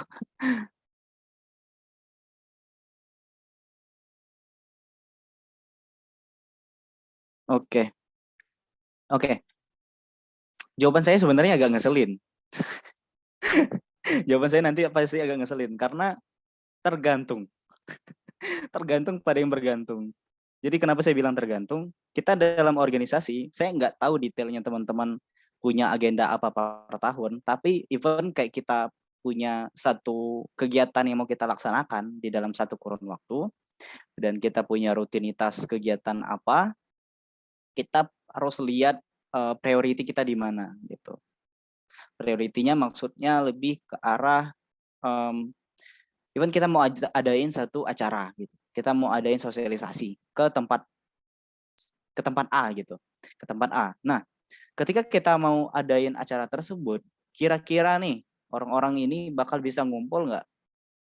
Untuk bisa mengefisienkan itu sebenarnya ketika orang-orang ini terkendala jaraknya berapa jauh dulu? Kalau setengah jam doang nggak mungkin nggak bisa hadir gitu. Paling tidak ketika kita ada rapat, kita punya misalnya 2 kali rapat atau 3 kali rapat, dan itu juga harus dengan agenda yang jelas. Apa yang mau kita rapatkan, kita lagi mau rapat dengan divisi mana, itu supaya waktunya nggak molor dan juga nggak buang-buang waktu teman-teman yang jauh. Kita yang paling tahu bagaimana kita harus mengefisienkan waktu mereka, mengefisienkan waktu kita, dan juga supaya kegiatan tersebut bisa terlaksana dengan baik, kita perlu berapa kali pertemuan sih gitu. Jadi kita yang perlu merumuskan dulu hal-hal yang seperintilan seperti itu, hal-hal kecil seperti itu kita perlu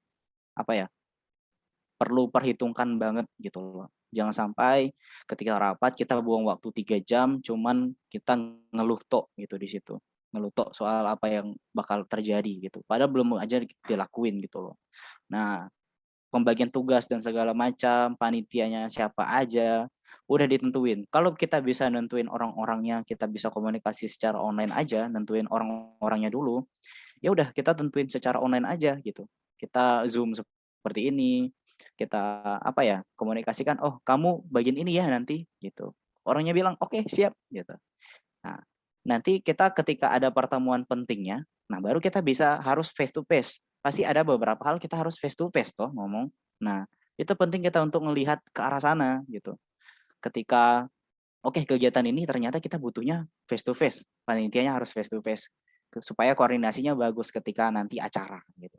Kalau acara sosialisasi kan nggak terlalu yang gimana-gimana ya menurut saya. Tapi mungkin ada kan beberapa hal yang harus dikoordinasikan juga. Tapi even kita kayak buat satu kegiatan yang memang kayak misalnya ya, ini festival musik. Festival musik ini kan sesuatu yang kompleks. Jadi ada hal-hal yang harus dikoordinasikan memang dengan jelas dan kita SOP-nya juga harus jelas nanti. Itulah kenapa kita harus ngumpulin orang-orangnya. Harus ketemu secara langsung, kita rapat dan segala macam. Agendakan dan kita juga harus tahu apa yang kita rapatkan. Nah, jadi kita lihat urgensi apa ya kegiatannya seperti apa dan segala macam. Jadi kita nggak bertele-tele buang waktu. Untuk kita nentuin aja harus ketemu, mau aku gitu loh. Pasti ada yang nggak mau. Kan cuma nentuin doang loh. Aku siap gitu di anggota tersebut di situ. Cuman kepanitiaan tersiap misalnya dia bilang gitu. Cuman nggak usah ketemu juga karena kan nanti masa ya aku harus dalam kurun waktu 4 kali dalam waktu misalnya 1 bulan aku 4 kali harus ke sana dalam dengan 1 jam perjalanan mana entah itu aku korban waktu, korban mungkin tenaga dan segala macam kayak sia-sia aja ke sana gitu. Nah, tapi even kita kayak juga di organisasi kita juga ada perlu waktu untuk kumpul bareng dan segala macam itu penting juga. Jadi kita kayak ngomong hal-hal sepele aja itu bisa. Jadi kalau ketika ada kegiatan dan segala macam, agenda yang sudah direncanakan dan segala macam, itu lihat lagi urgensinya, lihat lagi jenis kegiatannya seperti apa, kompleks apa enggak. Nah, di situ baru kita bisa tentuin gimana kita bisa bergerak. Jadi lebih ke arah sana.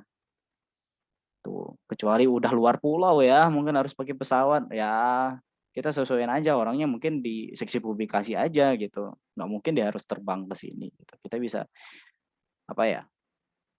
Zoom aja gitu untuk koordinasi atau telepon-teleponan aja gitu.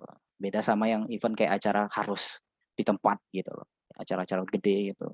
Nah, itu kita harus sama-sama bareng. Ataupun kayak organisasi sosial mungkin lebih ke kayak galang dana kan kita harus sama-sama terjun ke tempat toh nggak mungkin kita galang dana kayak lelang kan secara Zoom kan nggak mungkin gitu. Bisa-bisa aja sebenarnya tapi akan ribet dan kita juga susah gitu. Dan kita akan oke, secara geografis kamu di lampu merah ini, kalian di lampu merah ini, kalian di lampu merah ini. Itu kan kompleks kan teman-teman. Jadi memang harus face to face, harus koordinasi dengan baik dan itu harus ditentuin secara baik gitu.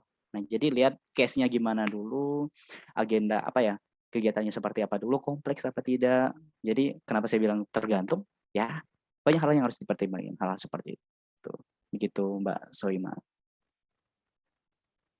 Panjang ya saya jawab. Oh ya, terima kasih. Oke, bisa dimengerti Mbak Soima ya. Masih dibuka 1 pertanyaan. Oke, ini dari Ahmad Erlangga dari chat. Saya bacakan ya, Kak. Mau tanya, Kak, apa saja yang harus dipertimbangkan ketika suatu organisasi ingin melakukan restrukturisasi? Terima kasih. Ya, boleh dijawab, Kak Yosiandri, silakan. Oke, kalau mau. Nah, inilah yang penting kita lihat tadi kan. Untuk kita kalau kita mau restrukturisasi organisasi itu penting untuk selalu ada forum terbuka. Jadi semua anggota itu kita kumpul, kita ngobrol bareng. Bagaimana sih track record kita selama 5 bulan terakhir? Gimana kemarin kegiatan-kegiatan, evaluasi dan segala macam. Nah, kalau kita mau masuk ke restrukturisasi, tadi kan restrukturisasi itu nggak cuman soal struktur doang, struktur desainnya doang, tapi soal orangnya, orang-orang yang ada di situ dan juga nanti teknologi yang mungkin akan kita gunakan dan segala macam. Nah, jadi kenapa kita harus apa saja yang harus dipertimbangkan itu memang ya mau nggak mau kita harus ngobrol dulu sama orang-orangnya. Nah, yang harus kita pertimbangkan pertama-tama kita cari dulu. Kalau teman-teman tahu fishbone fishbone apa itu ya istilahnya ya. Fishbone itu kayak suatu alat untuk kita mendiagnosis masalah apa yang sedang terjadi di dalam organisasi kita. Kita bisa tarik benang merahnya apa itu dari fishbone itu. Jadi misalnya permasalahannya human error misalnya, human error. Jadi masalahnya di orang-orangnya gitu. Nah, kita mau restrukturisasinya di orang-orangnya, mungkin dia dipindahin ke divisi ini, dipindahin ke divisi ini. Nah, kita perlu untuk merumuskan itu dulu. Masalahnya ada di mana sih? Masalahnya ada di alat, di orang, atau di apa gitu. atau memang di strukturnya gitu. Oke, kurang baik deh kalau kita sistem komandonya seperti ini gitu. Nah, kita bisa tarik benang merah tersebut, permasalahan tersebut itu dengan forum tadi. Jadi penting untuk kumpulin orang-orang ini dulu, biar mereka keluarin unek-unek dulu deh. Jadi memang harus ada satu orang ataupun beberapa orang dengan posisi netral, posisi yang memang menerima semua masukan itu, dan dia bisa mikir, oh ternyata masalah kami loh di sini gitu loh. Ternyata masalahnya di human orangnya, secara strukturnya udah bagus sistem komandonya dan segala macam. Tinggal bagaimana kita melatih teman-teman untuk bisa berkomunikasi dengan baik satu sama lain. Mungkin even kita belum kenal satu sama lain, kita bisa kayak buat acara keluar bareng-bareng, kita kayak liburan bareng-bareng untuk meningkatkan keakraban gitu, berenang bareng kan, atau gimana. Nah, penting untuk kita hal tersebut dipertimbangin gitu. Nah, jadi jawaban saya ngeselin lagi nih. Kalau ditanya apa yang harus dipertimbangkan, tergantung gitu. Apa dulu masalahnya nih gitu. Jadi kita lihat dulu, tergantung masalahnya apa. Nah, masalahnya apa, kita bisa tahu masalahnya kalau kita bisa komunikasi satu sama lain. Ya toh kalau kita cuman mikir di kepala kita doang, kita nggak bilang ke mereka juga sama aja bohong gitu loh. Kita kritis, kita paling kritis di dunia gitu. Tapi kita cuman mikirnya di kepala kita doang, kita nggak komunikasikan ke atasan, kita nggak komunikasikan dengan wakil ketua yang mungkin sempat untuk mendengarkan kita, pendapat kita, oh iya ternyata gitu ya gitu. Tuh, mungkin orang-orangnya sibuk, ketuanya sibuk dan segala macam.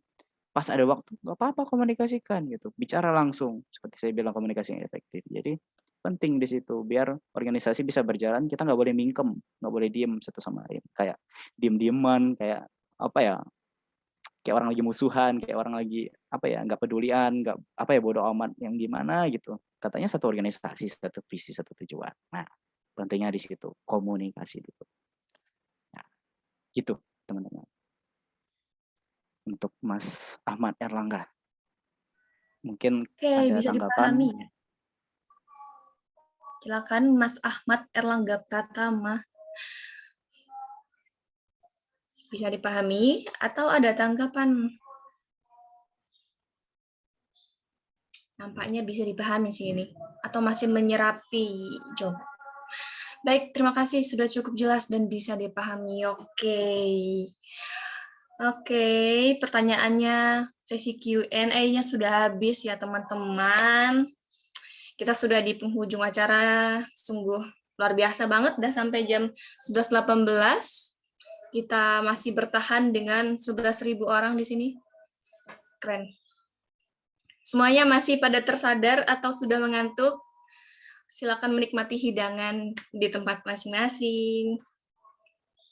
Oke, tidak ada yang on cam lagi. Semuanya sudah lesu. Tidak apa-apa ya. Sekarang kalian bisa, habis ini kan bisa melanjutkan aktivitas lagi. Mungkin bisa on cam bentar, kita lihat ini mukanya gimana, ini cowok atau cewek, ini lagi ngapain, atau lagi nggak dengerin. Wah, cuma Mbak Aisyah yang bersemangat ya Mbak Aisyah. Oke. Terima kasih ya Kak pemateri, Kak Yosiandri. Luar biasa banget sih materinya yang disampaikan hari ini. Berguna buat aku, buat teman-teman IMAPO, buat semua teman-teman yang hadir di Zoom ini. Dan aku yakin pasti materi yang disampaikan itu enggak sia-sia banget. Jadi pembelajaran buat kita semua yang mungkin akan berorganisasi ke depannya. Ya, jadi oke, kita mau tutup webinar kita hari ini. Webinar yang sangat luar biasa. Aku mengucapkan terima kasih kepada pemateri kita yang luar biasa juga. Dan semoga materi yang disampaikan oleh pemateri ini bisa menjadikan IMAPO ini lebih baik ke depannya dan bisa memperbaiki yang dikatakan tuh udah hampir hancur banget nih. Jadi kita sama-sama bangun kembali IMAPO. Oke, kita juga mengucapkan terima kasih kepada dosen pengampu kita, Ibu Desi Kristia Sera, yang juga memberikan penugasan kepada kita melalui untuk melakukan pelatihan kepada organisasi ataupun ke perusahaan. Dan ya bersyukur banget sih IMAPO ini bersedia buat kita wawancarai juga kemarin, dilakukan observasi, wawancara, kita tanya-tanya, dan mereka juga bersedia untuk hadir hari ini. Saya juga mengucapkan terima kasih buat teman-teman sejawat alias teman-teman sekelompok saya yang luar biasa. Kalian kita bekerja sama bergandengan tangan melewati gunung lembah. Ada ya gitulah ya. Banyak sekali problematika dunia. Oke, terima kasih semuanya. Terima kasih Kak Yosi, terima kasih Kak Soin, terima Sama-sama. kasih Kak Aisyah, terima kasih Mas Ahmad Erlangga, Laila, Bahrul, dan Yapsam. Tuhan memberkati. Bisa meninggalkan Zoom ya. Terima kasih semuanya. Terima kasih. Si kakak-kakak. Terima kasih Aisyah. Kabur. Udah jam tidur ini. Kayaknya jam tidur. Hai Bahrul, thank you. Nggak sempat aku kenal dengan mereka. Padahal di awal seharusnya kenalan dulu toh dengan mereka. Ya. Oke, aku stop recording sekarang ya. Ya, Ya. stop recording. Nanti Terima kasih Ahmad Erlangga.